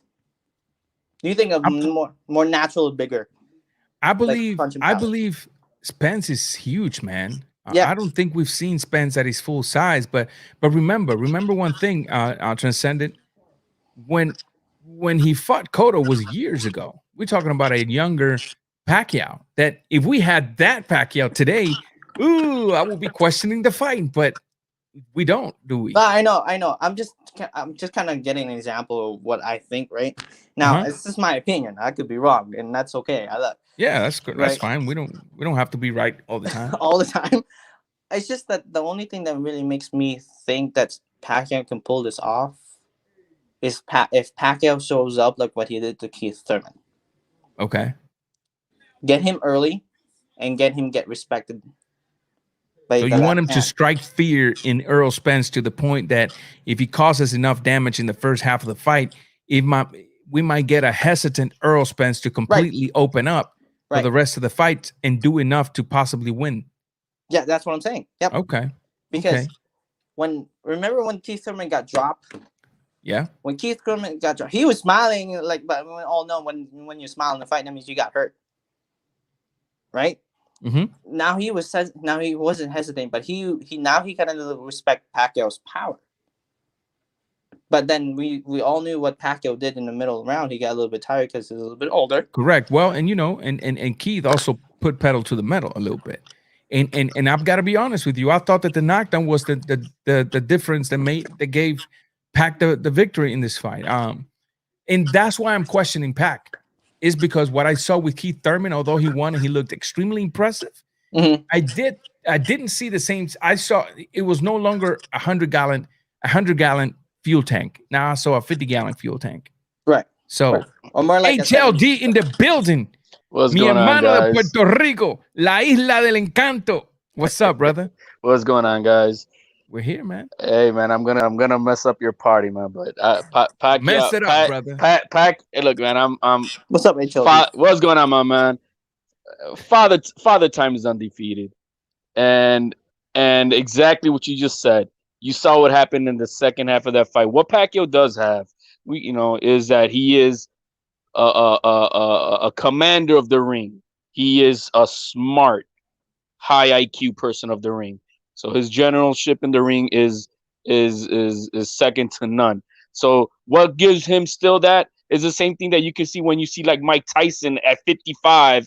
You see his movement, and why? Because it's excellence that has been bred for many years, from more than 80% of their lives. So when you compare that to these young guys who are not putting in that same type of work ethic, you see a difference, and there's no doubt.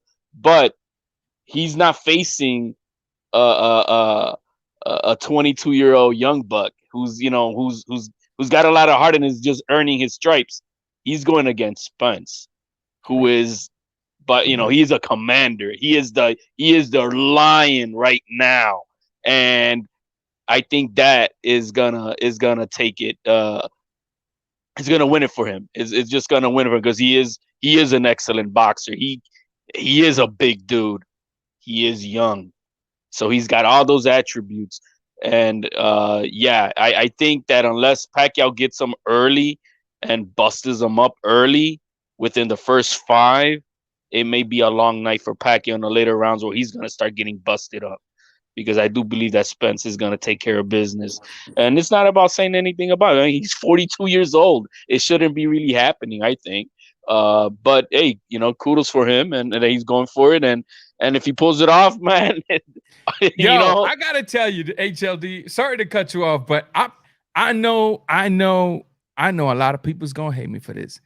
But the ones that my OG followers know that Mayweather is my favorite boxer. But I got to tell you this. In my opinion, Pacquiao is not better than Mayweather, but he is greater than Mayweather. The accomplishments of Pacquiao now without beating an Errol Spence are greater accomplishments than the ones of Mayweather. Can you imagine if this man beats Errol Spence Jr.? You have to build a boxing arena called Manny the Pac-Man Pacquiao Boxing Arena and put all the major events. If that happens, if that was to happen, where would you put him? What would you put him in the all-time list? Because if he beats top Spence, five, because top look, 5. Because you got to think of the C transcended. This is the problem I have. Rapid, what's up, brother? Thank you for being here. I'll get to you. We're good, brother. We're good. This is the problem I have with the all-time list and the quote-unquote a goat in the quote unquote look, let's be real. Let's put things where they belong. Can we see a Pacquiao dominating the Sugar Ray Robinson? Let's be real. No. We have so many great legends that had gone and passed, and they were great legends in their time. Yeah. Right? Yeah. In their time. Yeah. So then what we use to come up with this list is our imaginations, but our imagination is not a factual evidence, is it?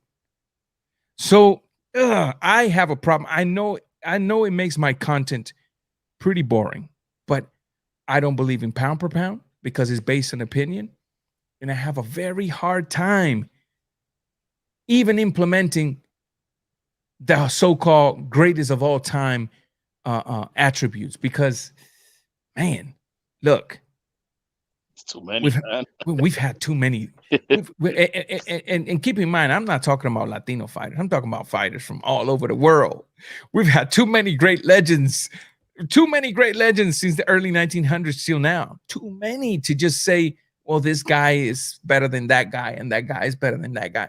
It's just, I rather put it this way. I rather enjoy them in their time. And if you ask me, where would you put them in their time? Then I can place them in their era. I have no problem placing them the greatest of their era. I have no problem with that list. Yeah, no, I was gonna ask you about that point. I was gonna say, what would you put him in this generation, in this same era? Because I would put Manny Pacquiao over Floyd. When it comes to accomplishment, yes, Yeah. I put Manny Pacquiao over Floyd for the simple fact. Look, retiring undefeated within itself is a great accomplishment. Okay, let's not forget about that. Yeah, that's hard. Floyd fought like 15 or 16 champions consecutively and beat them all. So that's another great accomplishment. But when you look at Manny Pacquiao, you have a person that is an 8-division world champ. Am I correct? Mm-hmm. Who else is an 8-division world champ? No one. No one. No one. No one. No one else started at 112 pounds. Correct. 108. Correct. He's now 108. And He's can there you 108. imagine if a miracle happens and he beats Errol Spence? Oh, okay. Give okay, Manny I wanna- Pacquiao, give Manny Pacquiao $500 million for his next fight because he deserves it.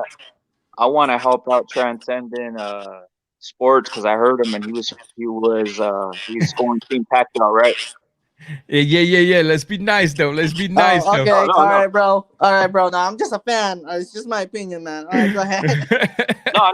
I'm gonna help you. I'm gonna help you. I got Spence winning in rounds, but hey, man, let's give your viewpoint a chance a little bit here in a sense. Did you ever see Spence versus Emmanuel Lartley? No, but I'm not saying that Spence. He got hurt in that beat fight, Pat. didn't he? Like really Yes, ugly, he didn't did. he? Yeah. He Yes, got he hurt did. really, really bad in that fight. Yes, he did by a southpaw. Really bad. Yes, sir. I How long thought he ago was- was that though? No, I know. It was a while back. He was Well, That was like how long was that? Years ago? that was in his 7th professional. No, that was 15 fights ago. 15 or 16 fights ago. Yeah, so it's been a while. World ago. all right, hear me out. How many southpaws has Earl fought? Not many. Not Southpaw versus Southpaw is a rare thing to see in the ring. It's very, very rare to see All right. Southpaw versus Southpaw.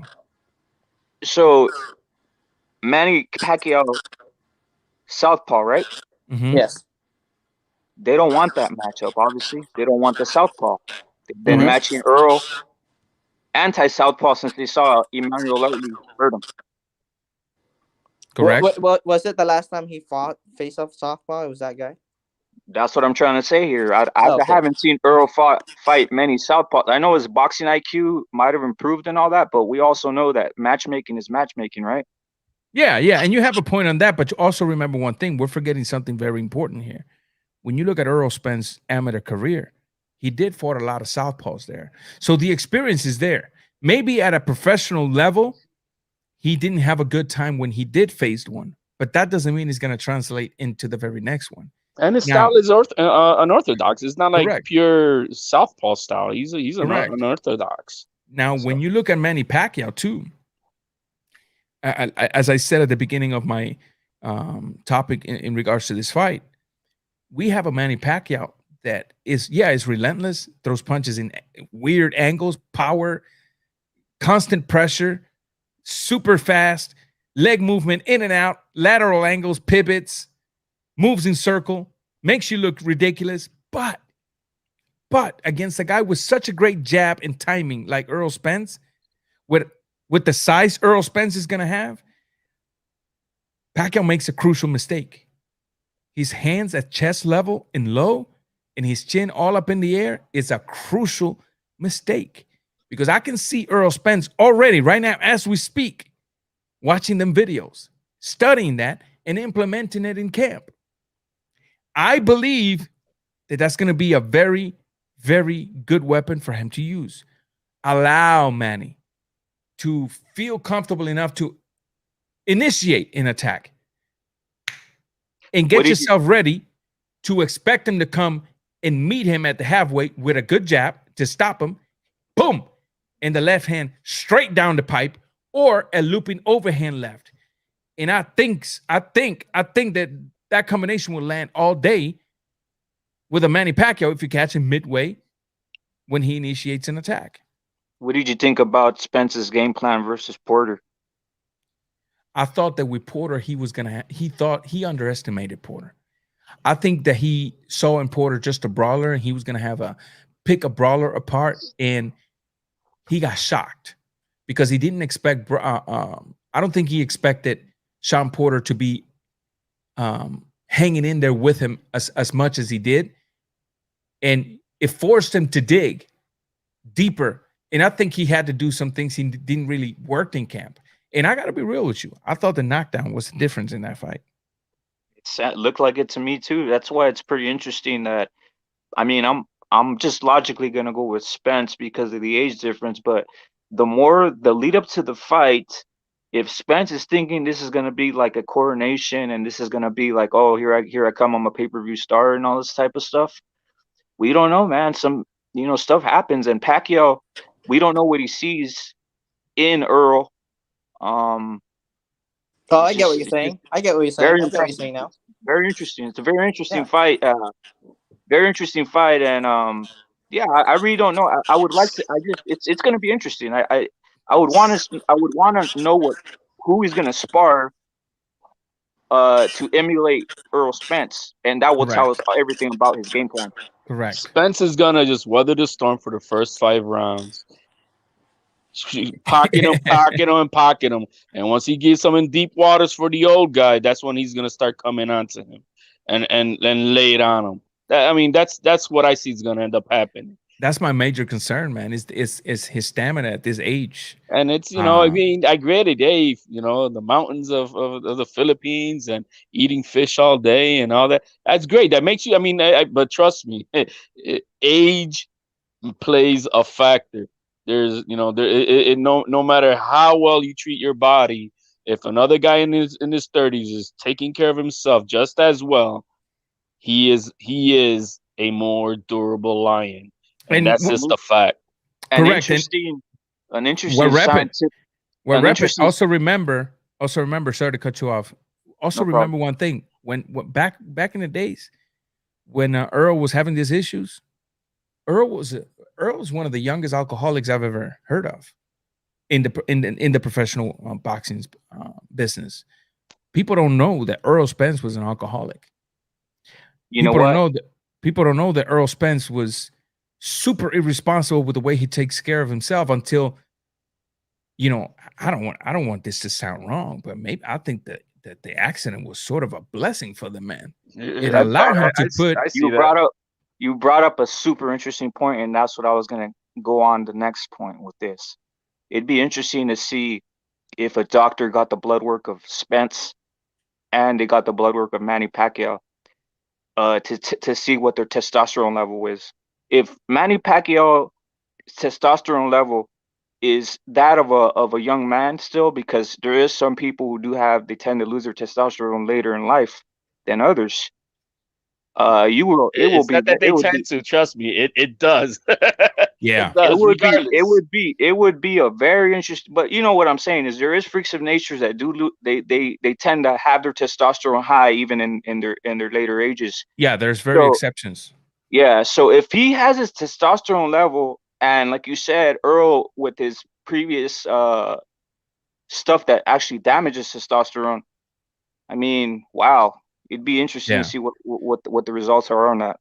But even with Errol Spence past life, at this age, he still should be able to make anywhere between 800 to 900 milligrams a month of testosterone. He's only 30 or 31 years of age, and that's more than enough. Yeah, and possibly more, more. But I'm just putting in my mind a very abused Errol Spence when it comes to his health. Now is this because after the incident, or is it No, before? no, no, no. This is before the accident. I Oh, think, okay. Okay. after the, that's why I said that I think the accident in a way was sort of a blessing for the man, because after the accident, he left the city, he bought a farm, he became more focused in his daughter's life, he became more focused in racing animals, buying horses, entertaining himself with his farm instead of clubbing and drinking till he passes out. My man, let me tell you something. Errol Spence is the type of guy that when he used to party, he went all out with the alcohol beverage at a very young age. So I know it sounds horrible and in a way contradictive, but that horrible accident was a blessing to that man. No, That the I fact, believe that. That's not. If anybody who's listening to that is a person who's thinking about in the sense of wisdom, would understand that absolutely, and probably Spence will tell you that himself. That checked them. You know, we all go through things in life, and sometimes the Lord, He knocks you on your ass mm-hmm, just to remind you. You know what I yep, mean? And that's just a fact.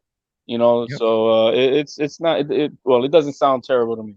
And Yeah, I mean, and you seen the changing lifestyle. That right there should have told you everything. Rep it. I'm interested to hear your opinion because you kind of you and HLD y'all kind of came in now, and while we were talking about Pacquiao, let's talk about.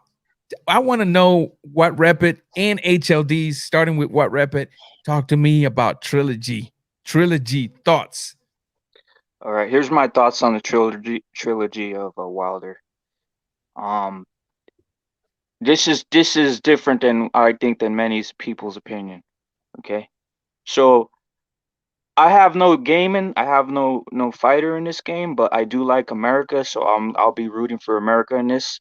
Mm-hmm. Also is I think the biggest part of the first fight, which no one mentions, is the breakup of the constant hugging. Meaning Tyson Fury, he loved the clinch, and obviously he had his weight. And if you look at the first knockdown, all right, the first knockdown that really shook Wilder in round three was off a break and off of miscommunication um, during the break. He still looked like he looked innocent as Ramirez did when he got that uppercut. And protect that changed yourself the at whole all times. Mm-hmm. exactly. And with that rocking of him, the whole fight changed, right?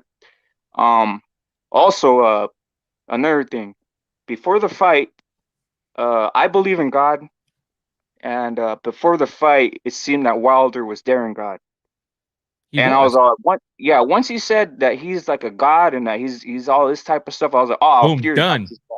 Yeah, I was like, Fury got this guy. It's over. I wouldn't even bet a money on Wilder. But it seems that, as I seen like on one of his posts, that he's saying that it's all in God's hands now. So I give it a 50-50, and that's my opinion on that. Okay. HLD, talk to me, brother. Talk to me. I like some of your words of wisdom there, young man. Uh, but keeping into the boxing, the trilogy.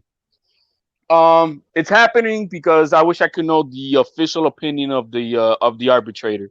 But from what I got from the UK side, because I couldn't get anything over here on the US side, it was based that the postponement was because of not having a live gate, which affected the bottom line.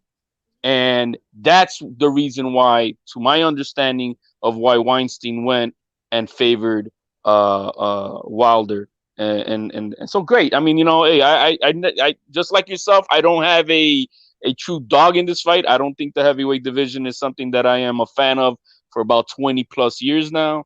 So it's you know, we're just talking about just as I see it within the facts. So if that's the case, good for Wilder. He earned it. Good for him. He's gonna go ahead and get his trilogy under the contract. And now, as far as on the competition side of things, I think it's gonna be a joke. I think it's gonna be another waste of time. You're not gonna.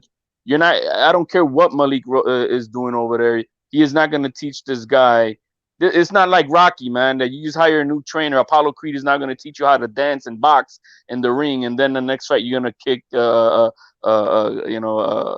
oh boy's butt. You know what I mean, Mr. T in the movie. So it doesn't work that way. He's if he's gonna try to outbox Fury, he's gonna get licked, and probably even worse because he's gonna be more open because he's not gonna understand when he's got to be covered up properly. So as far as the trilogy goes, I think it's gonna be a waste of time, but in the sense it's gonna quiet the critics, and we're gonna be done with this once and for all. And I'm okay. I'm okay with it. I mean, we'll see hopefully, if all goes well, we'll see the Undisputed at the end of the year or at the beginning of next year. But it is what it is. I'm not, the show me the evidence is what I want to see. All that stuff that was talked about, show me the evidence. Why, I saw the comment, then why not sue? Well, it's the same reason as why not pay him out. He wanted 20 million or whatever, if that's what they're saying, and he because it's forgive the word here, but it's quicker and faster to kick his ass again than having to spend that money to step aside at 20 million. I believe Correct. that. I believe that while making money. You know what I Correct. mean? So it is what it is. So yeah, we'll see it again. I think I'm just looking forward to the press conferences. I think they're gonna be funny. I think they're gonna be. I mean, That's what I said. it's gonna be wild, man. It's just no pun intended with Wilder's name, but it's gonna be fun to watch, and I want to see what his reaction's gonna be because what is he gonna say, man? Yeah, man, egg-shaped form, dented my head. You know what I mean? What's he gonna say to all these things? So Correct. once this is done, it will be done with, and hopefully the young bloods of the heavyweight division here in America are coming up, which is baby Jared Anderson. Hopefully I think he's gonna be the real deal for us. Hopefully he is putting in the work because he's got some skills. The Yeah. kid's got some skills. I like him. He And he's reminds me. growing. Yeah, so I think he's our future as far as real heavyweight boxing. That's the way I see it should be. So hopefully that'll be coming up in the next couple of years. But we'll be done with Wilder and then all this craziness. July 24th, hopefully, and maybe a few months after they'll be making fun of this stuff or what happens that day. But then we'll see the trilogy. I mean Correct. the Undisputed. If Wilder claims he's God again, I'll bet 1,000 against him right off the spot because that's no way to do it. Yeah, that turned me off about him. I know who was saying it earlier that look, I remember seeing Wilder on ESPN. I think it was years ago. I think it was under 10 fights, and I thought he was a joke then as far as his boxing skills. I'm like, what is this guy doing in the ring? Yeah, he Mm-mm. stopped the guy, but he just doesn't look like a boxer. I don't know, like what is this? It's like a mockery. It seemed to me back then. But then, not knowing his story, but then knowing his story, oh, okay, good for him, man. He found himself in a tight spot in life, and you know what? He went for it, and he did it. And he's making money, he's providing for his family. He went to the Olympics. God bless. That's a beautiful storyline, and Correct. I could not take that away. That's what a man's supposed to do. You know what I mean? Tie up your shoes, pick up your pants, and let me see what I can do to support my family. If that was the case of how he did it, awesome. I can't take that away from him. But then when you come into just the facts about boxing and how he, who he's fought for his 10 championships and how he's done it, and I think it's garbage record. It's just I'm not impressed. I'm not impressed in that sense. But as far as what he's done for himself in his life, man, that's a beautiful story, and that's all I can say about that.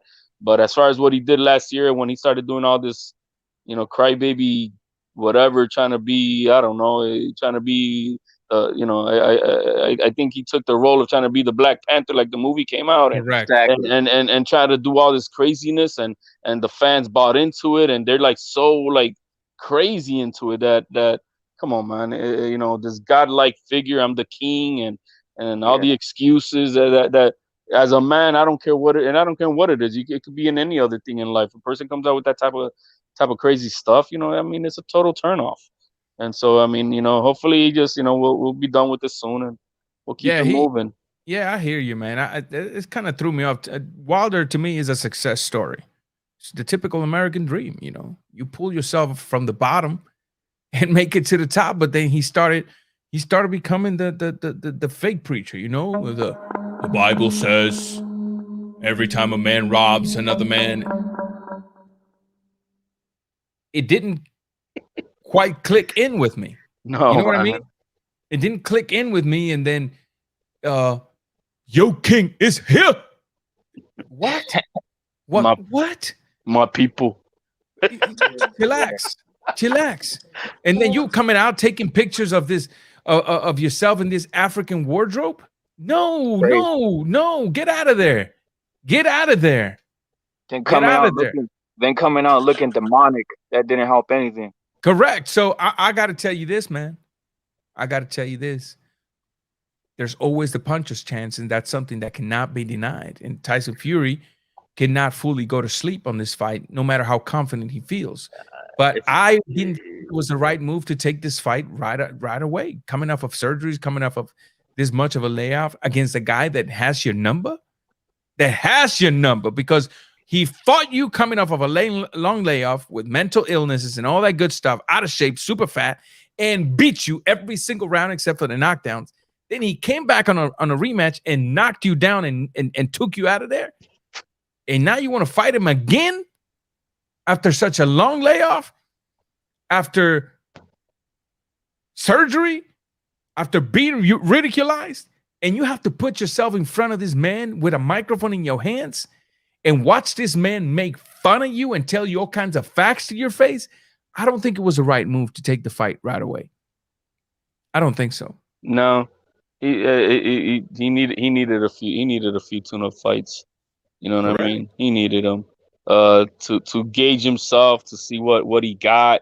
You know what I mean? A lot of sparring needs to take place, and and see what he's got going on with that. You're not. I'm not a believer in sports is not like it's not a it's not, to learn this stuff. You got to intune your body to your mind, and that takes many years to happen.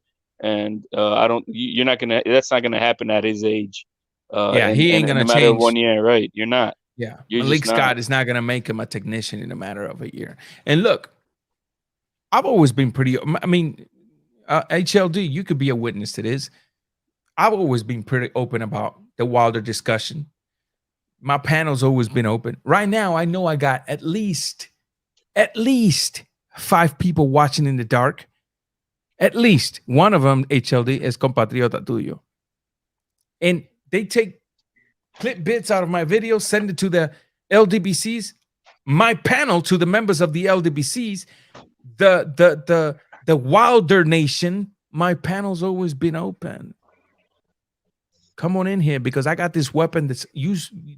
I got this weapon that's so ignored nowadays. You know what that weapon is? It's called common sense. Well, look at this panel, right? I just told you guys that I say Wilder and I moved for America, and you guys had no hate. You guys took it as it is. It's an opinion. Correct. I'm gonna ask you a question, which is interesting to me because you're Cuban, right? Correct. And proud of it, damn it. I love that.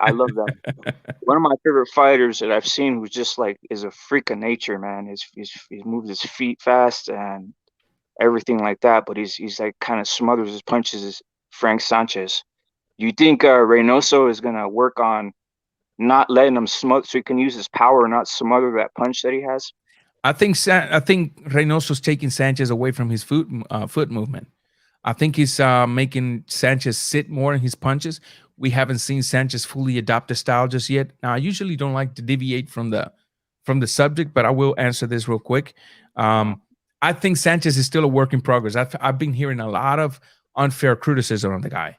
He's boring. He doesn't know how to box. Well, then apparently you haven't seen his first 14 professional fights, 13 professional fights, where he moved like a freaking middleweight in there. He moves fast, man. It's insane. But now he's with a trainer that makes you sit on your punches, and that's what he's learning.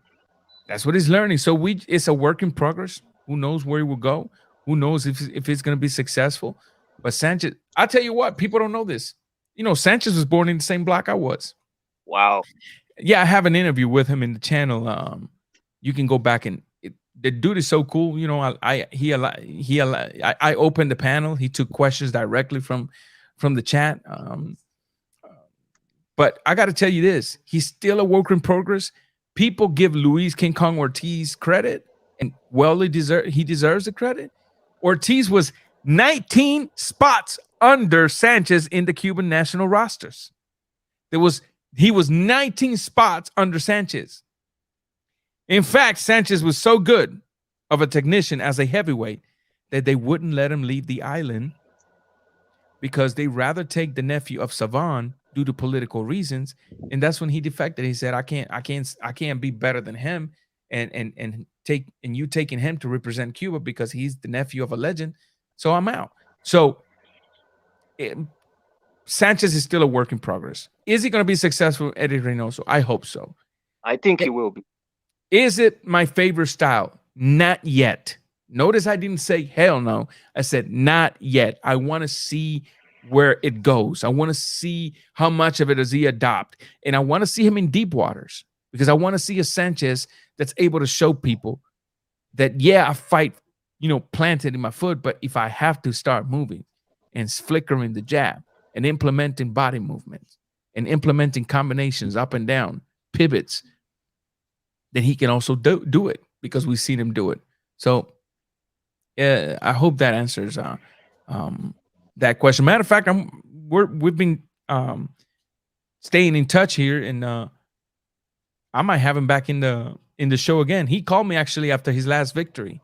No, actually, I called him after his last victory while he was still in his locker. I was actually live, and we spoke a little bit on the live stream. So, HLD, quick question for you. Yep. Look, without sounding like a broken record here, because I am kind of concerned in regards to the Pacquiao Errol Spence dilemma. Errol Spence says, let's say Errol Spence destroys Pacquiao, which evidence, in my opinion, right now seems to suggest that could happen. Could. Not that will, but could happen. On paper. On paper, correct. What should we expect? I mean, we look at the dilemma of the welterweight division. We got a Crawford that thinks he's worth more than anybody else. We have a Keith Thurman that we don't even know if he's still an active fighter or not. Is Keith Thurman an active fighter? No, he's as inactive as Pacquiao is. Right, correct. So and we have this dilemma in such a packed weight division. Is it possible that we might see a Pacquiao? And this is going to be, whoa, I didn't see that coming. But I do. I already know what you're going to say. I do. That's what I'm thinking. Okay, go ahead. What am I going to say? Go ahead. All right. So what I'm expecting what's going to happen. Now, this is the one thing I'm going to throw back. Just 3 months ago, everybody was calling for Pacquiao. Yo, man, give up the belt. Stop clogging up the division. Hang it up. It's been already 2 years. Let the young guys take over. Everybody was saying that. And now he's coming back. Everybody's trying to be like, oh, yeah, Pacquiao. Anyway, what I think is going to happen, I think it's going to be a good 12-round fight, a very, very tight on the scorecards, split decision. Pacquiao still looks good with a loss. And what we're going to see later down is maybe that multi-mega $1 million fight against rematch of Pacquiao and Mayweather. That's what I see coming down the pipeline because that fight is still gonna be another $500 million fight, and everybody's gonna go pay for it to see it, even though it's gonna be what it is. I mean, I don't think Mayweather would sign the fight. I mean, he's enjoying fighting YouTubers. If I was Mayweather, I would just stay retired. I'm just saying. If I was Mayweather, why would I come back to a real boxing? Because it's $300 million, bro. That's why. I mean, his lifestyle. Let me tell you the truth, man. I really believe that Mayweather's he's going broke at the lifestyle that he's got because he's trying to live like he's a true king, like he is a multi-billionaire wealthy man. That type of lifestyle, and at the pace that he goes, spending his money. he is going broke. It happens to all of them, to all the greats of musicians, and they try to be something beyond what they can, and their money goes down the drain fast. So that's why he's got to fight these YouTubers. Hey, he's gonna pay him $50 million, $100 million. Good. And let me go to China and fight this other guy for another 50 or $100 million. Bang, let me do it, because my lifestyle of buying airplanes and all this stuff is not sustainable. It's not sustainable. It's not that he does investments. The guy is dumb as bricks. You know what I mean? What does he know about investments? So anyway, I do see him coming back in, fighting Pacquiao. Pacquiao gonna take it, and hey, maybe they'll, it's a big money fight. How can you not take it? That's what I'm thinking. Mayweather's not dumb. He's the GAOT. You guys mentioned remember, something. Remember when he spelled goat in TV? He said GAOT. Did he actually say that? Something. Yes. Yes. Something you guys just said, which is super interesting. That caught my attention in a sense.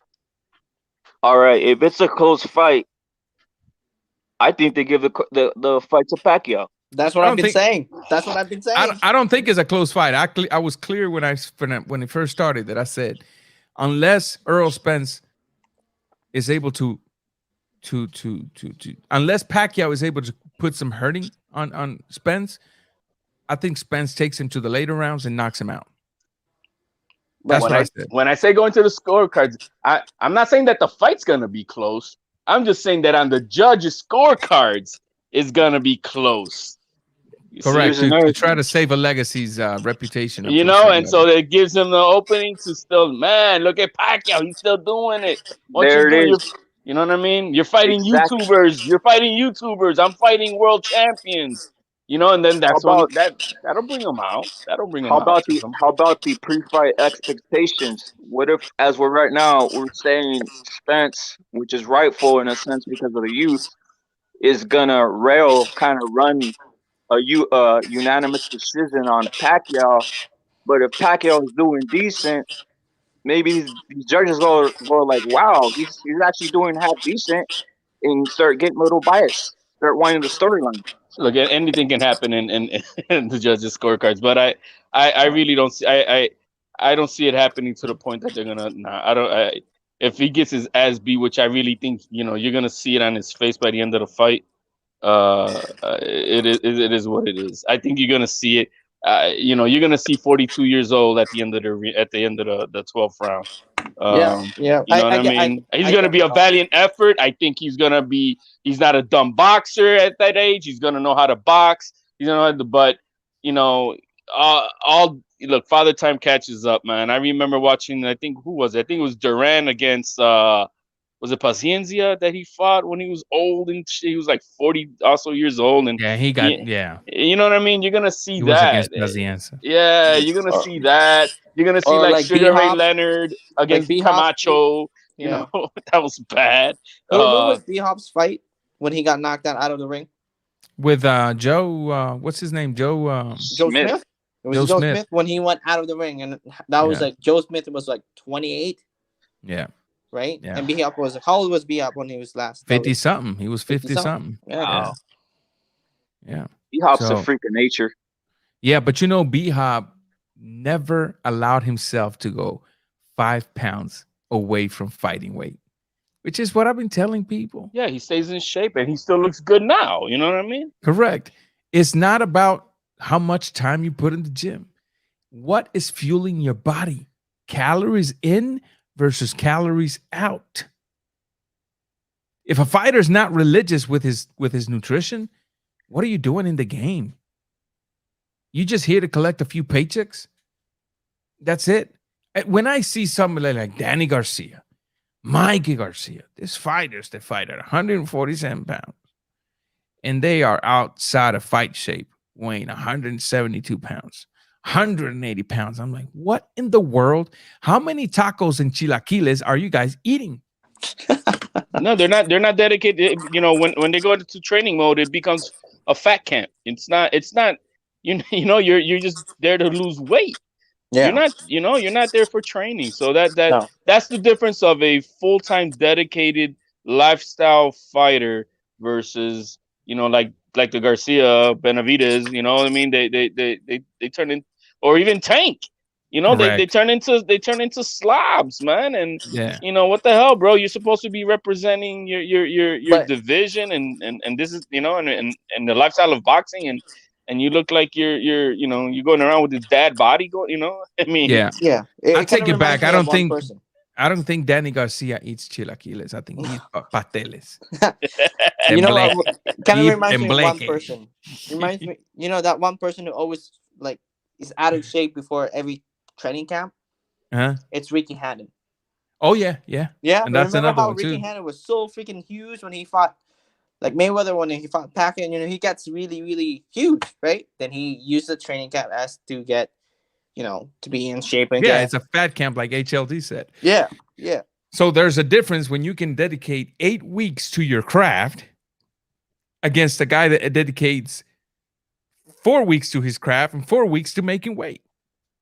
Your body, the way your body recovers is so much different. And recovery is key for everything. absolutely.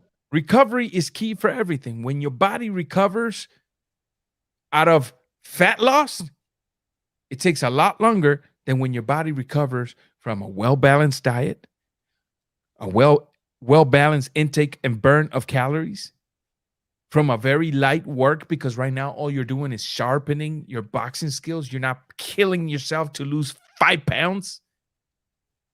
You're not dehydrating yourself to lose 10 pounds.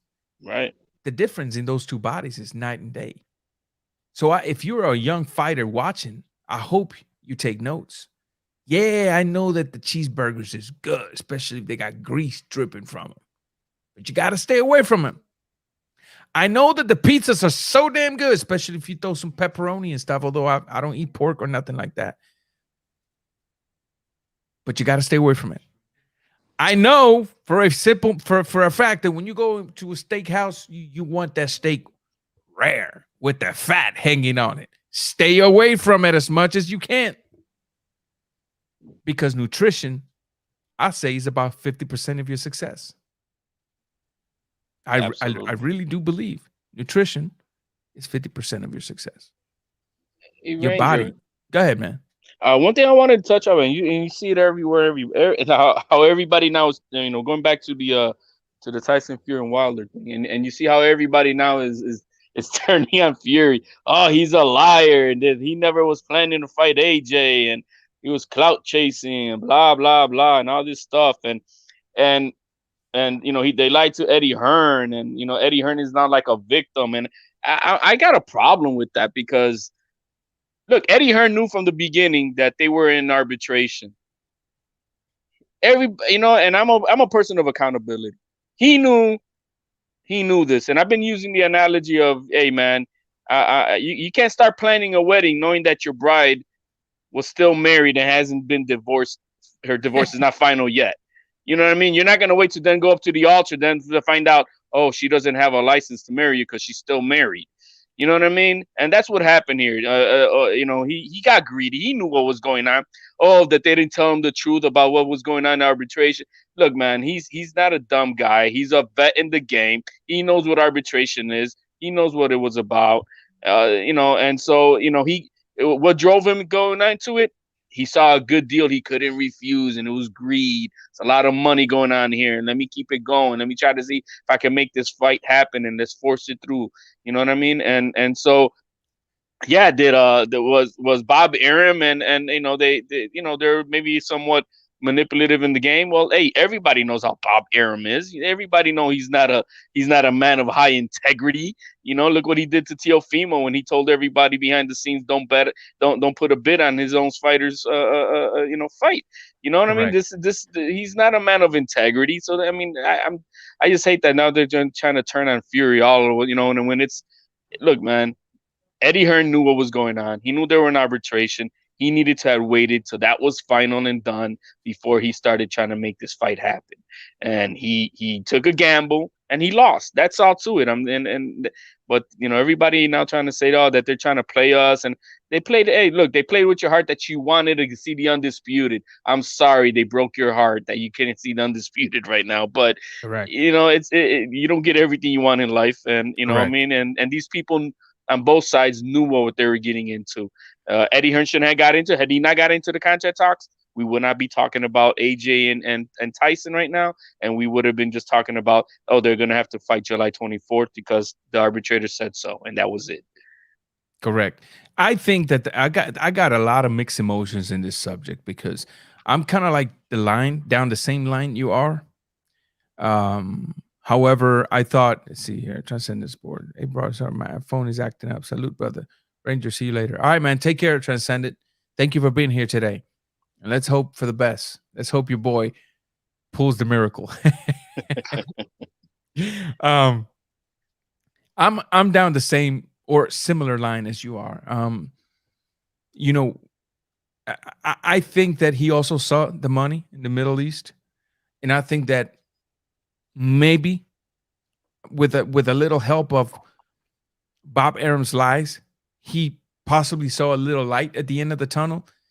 And I think he probably tried using the pressure of the magnitude of this fight financially, sports wise. Maybe he thought Wilder was going to step aside and everything came crumbling down. However, he should be held responsible for this up to a certain level. And he's playing with fire. He's got a company in the United States that's very young. DAZN is young in the United States. When you start losing credibility as the face of DAZN because of these actions, what makes you think that's going to leave a taste on those that are not subscribed to DAZN to go give you the $20 a month? What makes you think some of the hardcore fans that are subscribed to DAZN, they might say, screw it, I can't deal with a liar. Think about all this stuff. I do think he needs to be held accountable for this, but in a way, because I'm trying to see the good out of all of this, I'm kind of glad that all of this is just putting an end to the soap opera, la telenovela. Yeah, it does. I From mean, I'm Deontay glad. Wilder. Exactly, I'm glad with it too. It'll be kind of like the same with the Teofimo and Devin Haney type of thing.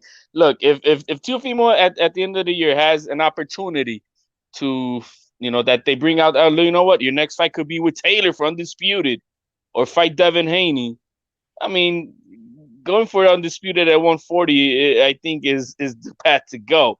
But if he does have to end up fighting Devin Haney, all right, so we fight Devin Haney so we could put that to rest. You know what I mean? Yeah. That all that, and that's good too. You know what I mean in that sense. But if like right now, the Undisputed fight was a more lucrative fight. It was a fight that probably everybody went on, and it would have been better for the fighters, for them making more money. That would have been the path. But if it's not happening, okay, we're gonna finish, this business that's gonna have to happen on the 24th of July, and we're gonna put that out to rest, and that's it. I mean, no big deal, big deal. Correct. What Rapid? Any last words before we start wrapping it up, brother? Yes, I have some words in regards to the heavyweight division. We can blame Hearn, but there's always someone in the mix. I'm not sure if he's just sending false flags, but Joshua, for some reason, he really can't get the fight with the main fighters. How come Canelo gets the fights? How come all of Eddie Hearn's other fighters get the fights? I'm starting to think the person who's behind all this is actually Joshua. Look, man. The problem is the heavyweight division is anemic of super talent, and there's only 3 big names in the game. So it's not that who's ducking them. It's just that there's really only 3 big names in the game: AJ, Fury, and Wilder. Everybody else is not a moneymaker. I mean, it is what it is, and it's not like anybody else is super talented. I don't see the talent. I mean, overall, I really just don't see the talent. So what are the big fights out there that he's not making? It's either Wilder or Fury. That's it. Those are the ones we want to see. And Joshua's the only heavyweight that can make money off of fighting. basically on any fighter. So my point is this: Eddie Hearn, he's a crappy. He has like a boisterous type of promoting, but for some reason, the fights that he can't make are the ones of Joshua. But he ends up making all the other fights. So I don't know if it's Joshua who kind of, to me, he gives me vibes of being kind of scared of some of these heavyweights. I think I don't know. I don't think no fighter is scared of anybody. But if you're thinking about smart business, let's think about it. All right, so you just said it yourself. AJ could make money and sell fighting any tomato can out there. So if I could continue, riding that gravy train, making $50 million a fight or whatever how much he makes per fight, without not without being threatened of getting blasted or surprised like Ruiz did. But if you could keep on riding that gravy train, I mean, hey man, I mean that's what Wilder did for 10 years. He was riding the gravy train. He was fighting all these tomato cans, and he kept on making money without having his belt threatened. Which once you lose that belt, then that's when your gravy train stops. So I mean, that's how I see it. Correct. You're right, but I think that Joshua, he's saying, Eddie, take the hit for me. You know what I'm saying? Take the hit for me. I'll brave. We'll never know. No, I'll tweet I all think this. that's the promoter. The promoter is smart. He's the one who's gonna push who you fight to keep the gravy train going, and that's the job of the promoter. You know what I mean? Is to keep it going and protect this fighter and make him make money and have a long career. You know what I mean? That's the job of the promoter. Who was Joshua rooting for between these two fighters for the WBC? I don't think he has a dog in this fight. I don't think Joshua is rooting for any. I think Joshua, to be honest with you, eventually is going to have to fight either of them. Whoever comes out victorious out of this fight is not guaranteed a shot at Joshua. Let me tell you that right now. That's another thing we got to get out of our heads. Say Fury wins. That doesn't mean Joshua's going to give him the shots. We don't know what's going on. Even though that would be undisputed, for all we know, Joshua might be like, yeah, I'm going to give Deontay Wilder a shot. I know I can beat him. Wow. You know what? You're 100% correct. You never know. If you noticed, after the supposed debacle of the fight, of the Undisputed fight, he said, Fury, I don't trust you, or he said something to the effect like almost like I'm not gonna give you a fight next time. So just coincidentally, he's gonna avoid Fury and probably avoid Wilder, I think. Unless like you say, right, if he sees a very vulnerable Wilder, he'll be like, yeah, let me clip him. I don't think he's scared of Fury, to be honest with you, but I do think that because of anything that he might have developed against Fury, I think he may not give Fury a shot. I think he might go after Wilder. That sounds about right. Hey, thank you, Remy, man. I appreciate you, and then I'll tell her about your birthday wishes, and have a good night yourself, brother. Go ahead, HLD. We didn't touch anything on and you didn't want to even touch it, Valley. I don't know of this week's fight with Haney and Linares. I told you yesterday that there's this weird thing with me and Haney, that although I think the kid is a hell of a technician, possesses great skills, I don't know, man. I don't feel incentivized to do a video dedicated to him. I think I've said what I have to say. I think he beats Linares. I think the names are strategically picked. That's all they are, names. It was strategically picked, and the and the evidence is about 2 weeks ago on Black and Brown Boxing, Haney came on, and Bill came on, and him and Rapstar kind of got into it, and they were talking about the Rapstar think he should give up the belt, whatnot, just because it doesn't mean anything, so that he can try to get a fight and leverage with Teofimo, and I didn't totally agree with it, but that's what Rapstar was telling him. And Bill had mentioned that how is he gonna how the heck he's gonna give up his belt when his belt has got benefits, it's got mandatories, and he was boasting about that. And so when it was my turn to ask him, I'm like, so you were saying that your belts, hold these mandatories, and so then is Linares a mandatory? Because I already knew the answer to it, because I know. Ooh, excellent. And so because it was Fortuna, because Samsung had petitioned that. And he had cut that 50G check. Oh Remember? yeah, he did. He had the paperwork ready to roll. So I knew the answers. I was just putting it out there just to let me see what you're gonna answer, what you're gonna put out there. He said no. He said Linares, and you can go back to the thing. Linares was or is an exemption. He said that, and I'm like, and I'm surprised Punch was on there too. And I'm like, why ain't nobody saying nothing about this? He just admitted that they ducked Fortuna by asking for an exemption, which you have to petition to the WBC, and Mauricio Suleiman has to grant that so that they could fight Linares. That is literally what they done, man. That's what they did, but he put it out, and I don't know if he realizes that he said it. but the thing is, HLD, the thing is how long can you go making up lies? And that's what, Bill Haney can't handle me. I know that for a fact, because when I went against him on Punch Drunk, he realized I knew something he wasn't willing to disclose to the public, and I disclosed it for him. He never wanted to tell people that his son was taught by a Cuban trainer, by Papi.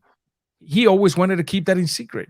Always. When he saw that I knew that, then he eased up with me. Oh, I can tell about La Finca then. I know about La Finca, and I know about a lot more.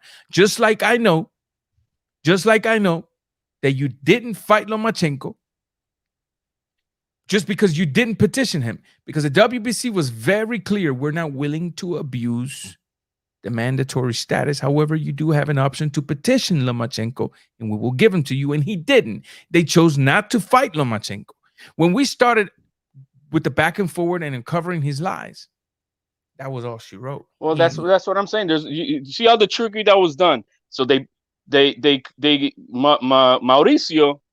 what he did was he conformed to tell Fortuna, mira, leave this fight alone, and we'll set you up to fight Ryan Garcia. And so, okay, so Fortuna probably didn't fight it because he's gonna get to fight Ryan Garcia. It's gonna probably make the same amount of money. It's gonna be good exposure. But what happened? But what that happened? Supposedly, I'm not buying it at all. Because after he called that off, and then Fortuna now he seems to have another fight locked down.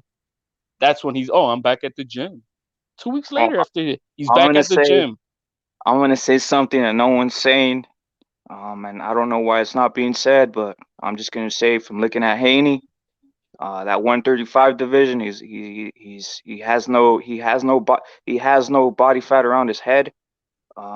He's barely making the weight. I wouldn't be surprised if Linares clips him, and then they set up Ryan Garcia versus Linares. Hey. I'm saying it right here. Hey, I'm glad you said man, it. That's there's nothing wrong. There's nothing wrong with that. If we see the Linares that fought Gesto, I think his name is the Ryan Garcia that fought Campbell. I mean the Ryan Garcia. If we see the Linares that fought Gesto, the Linares that fought Luke Campbell, the Linares who just knocked out Carlos Morales, I think it was, in his last fight. If we see that Linares coming in, it's gonna be a long night. It's gonna be a long night. If we'll see if it's just boxing such a dirty business, man. I don't think HLD. I don't think that we're gonna get a Devin Haney that's going for the kill. I think we're gonna see a very cautious Devin Haney.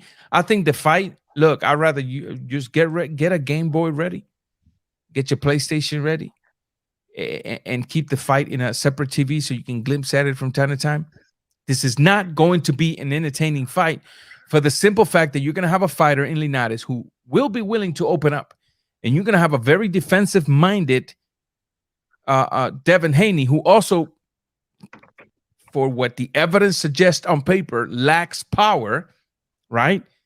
Facts. you're not gonna see a Devin Haney saying, "Oh, I got this old buck in front of me. I'm gonna knock him out because I need to knock somebody out to make a statement." No, no, no, no, no. You're He gonna see needs to. you're gonna see a fighter in there. Just look. If Linares, I'll say this, even though I think Devin Haney is gonna go in there and just pick him, outbox him. I'll say this: if Linares is able to suppress that jab, ooh, it's over. Because if you notice, Devin Haney does nothing without the jab. Nothing. Absolutely nothing. That is his key, and that's the best key there is. But if Linares is able to suppress that jab, and there's many ways to suppress a jab, ladies and gentlemen. It's not just blocking it. You can suppress a jab but with distance. You can suppress a jab with movement. You can suppress a jab by checking it. How do you check a jab? When the jab's coming, you put your glove as if it was a mitt. Check it, boom, counter punch. If Linares is able to suppress that jab and work off of that, it'll be an interesting fight. However, I got Haney right now, unanimous decision. How old's Linares? 35. Linares is what, 35, 36, but he's been in too 35. many wars. It's 35. This is what I told Bill. I told Bill, look, I think your son needs to have a performance of a lifetime. He needs to dominate Linares. And I'm not saying that pity patty stuff with Gamboa that he did. He needs to beat him up. It doesn't have to be a knockout. It needs to be a TKO, a stoppage. It needs to be a dominant fashion, because what's going down the pipeline is you have now Lomachenko fighting Nakatani. Now, if Lomachenko puts, he puts a beating on Nakatani and does something more than what Teofimo did to Nakatani, who's going to deserve the fight at the end of the year? Correct. And who's going to be a bigger money fight? Haney versus Teo, or a rematch with Lomachenko? You know what I mean? And the business side of the game is going to dictate that. So I think that if Haney wins this fight, which evidence seems to suggest that he will, I don't think we're going to see him with a big name there for now. I think with having Money Mayweather so close to him right now, it's all strategic. It's all about, that's why they don't want to get rid of the belt, because that belt's putting $3 million plus in their pocket every time they fight. It's all about the money right now. It's all about the O, keeping the O. And we're going to do everything we can to keep the O. We're going to fight whoever we need to fight to keep the O. And screw what people say about you. You go and get your money. But what people don't realize is that Floyd says that because Floyd was once Pretty Boy, the guy that fought everybody and knocked him out. yeah. So he already had that foundation. I'm gonna say it right now. Say it, brother. The biggest mistake Haney did is stay at 135. I do not like the way his body looks. He's getting that skull where his skull is losing. There's no liquid around it. He's getting rehydrated. He's a big kid, man. He's 5'10". He's getting that Burchell looking face that Oscar Valdez knocked him unconscious. This 135 pounder, Haney should have moved him to 140 a year ago. This might end up costing him. I'm just saying right now, I would not be surprised if Linares clips him. And that's what I'm saying. It could happen. And if it happens, I want you back in my live stream. It's a possibility. Because if you look at Teofimo right now, look at Teofimo, how he looks right now. He's got a few more weeks before his fight. But man, he doesn't look drained. You know what I mean? I don't know how much I think he's walking at about 140 right now. So he's got about 5 to lose before the fight. He's got a few weeks, but he doesn't look drained. He looks strong. Haney's taller than Teofimo. He's like 5'10", I think. Correct. Yeah, something just doesn't look right. And even when he's hitting the bag, he just looks very weak.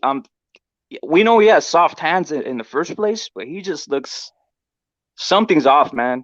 And I'm just calling it how it is. I'm not a hater. I would say, you know what, Devin Haney's gonna outbox him, but Linares, from what I've seen, is looking pretty good for his age. Look, when Linares was brought to Ismael Salas, I have 2 interviews with Salas, who's also from my hometown, very close to where I That's was where born, actually like 2.5 blocks away from where I was born. he's at his gym now, Linares. Yeah, he's at his gym right now as we speak. When he was brought to Ismael Salas, this is why I say Linares has been through some wars. Linares was brought to Salas for Salas to teach him how to be a trainer, because Linares thought he was done with his career and his team thought he was done with his career. And so he wanted to become a trainer. And they thought that Ismael Salas could be the guy to teach him how to become a trainer, because he's done it with a lot of his fighters, Ploenchik and a bunch of his fighters out of Asia that he's trained. When Salas worked with Linares a few times, he said, nah, homie, you ain't going to be no damn trainer, because you still got a lot. We just got to polish it. Look what happened with Linares under Salas. And I'm being very biased, but at the same time, what I'm saying is factual. Look what happened to Linares under Salas. Who was Linares under Salas? A freaking killing machine, right? Yeah. What happened to Linares when he left Salas? He started losing. Right? I'm curious now as to him being back in that gym. Yeah, maybe Salas is not the head coach. But the very fact that Salas is there, seeing him every day. Yeah, Linares has been training under his brother, actually, out in Japan. Yeah. And that's that's a more of the recent. And his brother's been a trainer for a while, but he never had his brother training him, and he took him on. And I think in the last year or so or two, he took his brother on, and that's what you call let's finish my career type of move. Yeah, but he said that his brother is really, I mean, probably he's gonna be biased. Obviously, he's gonna say good things about his brother, but all I know is that he's already in Vegas. In Los Angeles, and he was at Ismael Salas' gym. Yeah, they're there. They're there. Yeah. So we'll see. I mean, I just wanted to put that out there. Even Gamboa is back with Salas, and Gamboa under Salas was undefeated and killing everybody. Y'all remember that 126-pound Gamboa? He's a monster. Who could beat Gamboa at 126 pounds? Nobody. He was a monster. What happened? Him and Salah got into a little bit of disagreement, because when fighters start making a little money, it's kind of hard for them to get rid of the 10% of a few $1 million. It's not the same thing of 10% out of 200,000. And, Salah's being the type of man he is, he doesn't hold his fighters under any contract. He gives them total freedom. It's all about a handshake. You want to be my fighter? 10%. That's what it costs. Good. Here's my handshake. You're free to leave whenever you want to. They separated. Once they separated, what happened? Gamboa moved up to 130, 35 under the supervision of 50 Cent. I don't know what you heard about me, but if you can't get $1 out of me, and he started losing, brother. Now he's realized, wait a minute, the guy that actually knew how to implement my attributes is Salas. Where is he now? Back under Salas. Why? Because he's going up against a very dangerous prospect in Colbert. So Linares being there with Salas right now, yeah, his brother might be his head coach, but I can tell you that right now Salas is very involved in the training for this fight. Even if it's just a few days. Hey, coach, what do you think about this? What am I doing wrong? What can I do to correct it? What can I do to adjust it? So we'll see. I was reading right now G Funky's thing. Yeah, he's absolutely right. His Linares' best days are behind him. I've always thought that he is. I always said he was a cherry pick. I think all his fights have been stopped they've been stopped. It wasn't by decision. He's been knocked out in all 5 of his losses. The one thing that the guy's a warrior. He's got a ring IQ, and I've never seen a Linares out of shape. That's correct. One thing I've never seen him out of shape. So I would have rather seen Haney be tested with Fortuna, who's 30, 31. You know what I mean? He's just, again, back to being a younger lion, and instead of being, so. But we'll see. We'll see what happens. It's just interesting to see what's going to happen. But I just do know Linares was an exemption. That means he ducked. He ducked Fortuna. He The word ducked him. exemption does not be used unless it's because you're using it to petition to avoid a fight so you could take on another. And that's where the words of Bill Haney that Linares You was know, an exemption. you know So so what's so sad? real You know quick. what's sad? You know what's sad about the whole conversation to Bill Haney in a sense? He Mhm. should what's the problem with he should just say, "Hey, I'm moving my fighter. I'm moving my son." Correct. Just be honest about it. It's the point, right? I'm moving We're my not out here son. sucking our thumbs. We know what we're seeing. Yeah. You know, Is some this of us, we're not just casuals. Some of us know the ins and outs of the game. We see what's going on. So I agree. He should be just fully open about it, and I guarantee you, people will have more respect for them. exactly? You know what I mean? It's what every prospect goes through. He used to say, "My son is young. He's a prospect, and I'm moving him like I'm moving him. What's the deal? I'm There's no glad. problem here." I'm glad you placed him as a prospect because I don't care about the WBC belt. That is But that's exactly but what that's the he problem. is. The belt that you are, you know what? You're a champion. And so if you're a champion, you gotta act like a champion. No, I agree. You I know what I mean, mean? And I've and that's always the say problem that they have. That's why they probably shouldn't have, taken that belt and take the pressure off of themselves and all this toxicity that comes along with it, having to defend the lie. Because who did he beat to get that belt?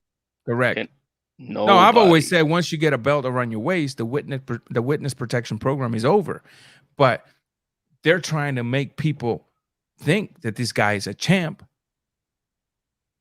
via the way of a prospect move. No, you might have the belt, but you ain't no champ. You ain't acting like a champ. Everything you do is a prospect move. When you're fighting old fighters that are nothing but name, that's a prospect move. It's a stepping stone. he he went down from what was Gambo, I think 38, 39. So he's gone down to 35. Yeah, He's working his way down. you know, correct. maybe Fortuna would be next. I would say, but we'll see. Unless I there's so hope much, I hope they get themselves together because I think right now, Devin Haney's image is being stained by the actions of his father, the constant lies of his father, the constant appearances and instigations of his father towards other fighters. You know, when you try to call out another fighter while you already locked on another fight, and Mhm. whatever fighter you're calling cannot fight you because you already under the table have a fight signed, and then you're saying that fighter ducked you. I think that is a horrible move. And that's me saying not what I really wanted to say. Those Yeah, they should. actions, unfortunately, they're not staining Bill Haney's image. Bill What happens to Haney, Haney if he loses this Saturday? bro, it's gonna be a party of I told you so. But what happens to the kid? What happens to the kid is he's gonna take a stumble deeper than he should have, not because he's not good at fighting, but because of the actions of his father, the image that he has created out here in the YTBC, and then you lose to Linares. And he got set up because Golden Boys licking their chops. They're like, "Oh yeah, we got this guy. We'll just throw even if it's a 10% chance, we'll throw Linares in there, and if he beats him, we're setting him up to get knocked out from Ryan Garcia." Correct. So, ladies and gentlemen, real quick, rep it you first, then HLD, so we can close with a golden con broche de oro. If Deontay Wilder loses, in your opinion, rep it, what will be his new excuse? You got, say, a minute. His new excuse will be they put something in the Vaseline. Okay. Probably. I'm saying it right here. He couldn't see. They put something in the Vaseline. That's a whole saying right there. Just think about it. Market it. He couldn't see. They put something in the Vaseline. Uh, so that would be the excuse. But as I said, I did not believe any of the conspiracy before, but I am rooting for the USA to have a WBC champion. I did follow Wilder's career since he was a amateur. So yeah, but I have no issues with Fury winning it. I like the best man to win, and that's the way it is. No conspiracy. But if you want one, we'll say that if he couldn't see because of the Vaseline. So that's my thought on that. That's a pretty good one. I ain't never heard that one like that. But HLD, What's the excuse? what's the new one? The excuse is gonna be he watched to train the wrong Rocky movie, and what happened is Rocky started picking up logs on Rocky 4, not in Rocky 3, and he needs to take on Rocky 3 mentality where he went to Apollo Creed to learn how to box. So then he's picking up he's doing the wrong movie. He's picking up heavy logs right now. That the logs were too heavy for him, wearing him out for the fight. I'm blaming that on the log that he's training on the beach with. That's the reason why he lost. Look, man, I got to tell you, let the best man win in this fight. But I do think that if Deontay Wilder loses and he decides to come out with some excuses, we might get something like, I broke my back. What do you mean by that? You broke Back is broken. what? A vertebrae or Well, Spinal. Spinal. I'm gonna get an autopsy for it. You'll see.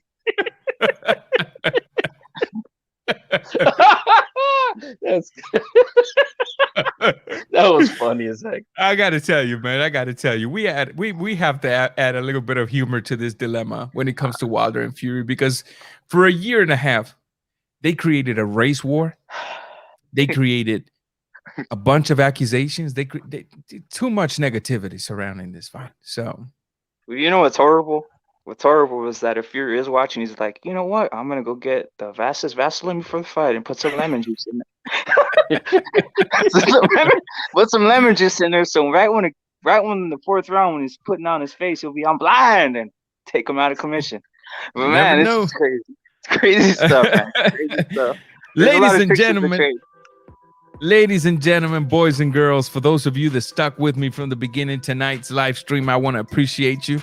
Your constant support of the live stream. I'm not going to promise you another live stream this week, but it might just happen, so be on the lookout for it. I want to thank those that participated with me tonight, Transcendent Sport. I want to thank HLD. I want to thank White Rapid. I believe the show has been a great show tonight. We had a pretty open discussion. You saw another coward not take the opportunity of presenting its point. And so the proof is in the pudding, ladies and gentlemen. We're glad that this fight is happening because it's putting an end to the whole saga, the whole drama. But me as a boxing fan, I can't lie to you. I would have preferred seeing Undisputed. But you can't always get what you want, can't you? HLD, any last words before we go? My man, pleasure as always. Thank you for having me on. God bless. Un besito grande, abrazo y una bendición a tu hija. Thank you, tu familia, man. I'm not gonna lie. I miss seeing the live family reaction to fights, bro. That when you do that, we're gonna get back to it. But Chico right now, my brother-in-law right now, he's in Miami training. He's with Pedro Luis Diaz camp. And so he's doing big things, bro. So when he's back, we'll do some reactions with the family all over again. It's a beautiful thing to watch, man. But I want to say, hey, God bless. Rep it over there, man. Nice having you on, man. And God bless, man. Have a good one, guys. Thank you. God bless you as well, my brother. You be good. Rep it. Any last words, man? God bless to both of you. Conspiracies abound. We can create conspiracies. Let's make conspiracies. We all have. We can make excuses for every fight. So that's the greatest thing about boxing. God bless to both of you guys. Thank you, man. You guys have a buenas noches, and hey, con todo. We look up to another day and a great morning tomorrow. Thank you, God. Thank you. Everybody in the chat, God bless you guys. Have a wonderful day tomorrow. And remember, if another day is given to you, make the best of it. And I want to leave you with this little advice. Read this right here. Men, if you're in charge of a family, women, if you're in charge of a family, read this right here. Okay? At the end of the day, wisdom is a beautiful thing. Let's not ignore it. For those of you watching, man, and for those of you here with me, Raw Boxing TV, I'm yours truly. Till next time, I'm out.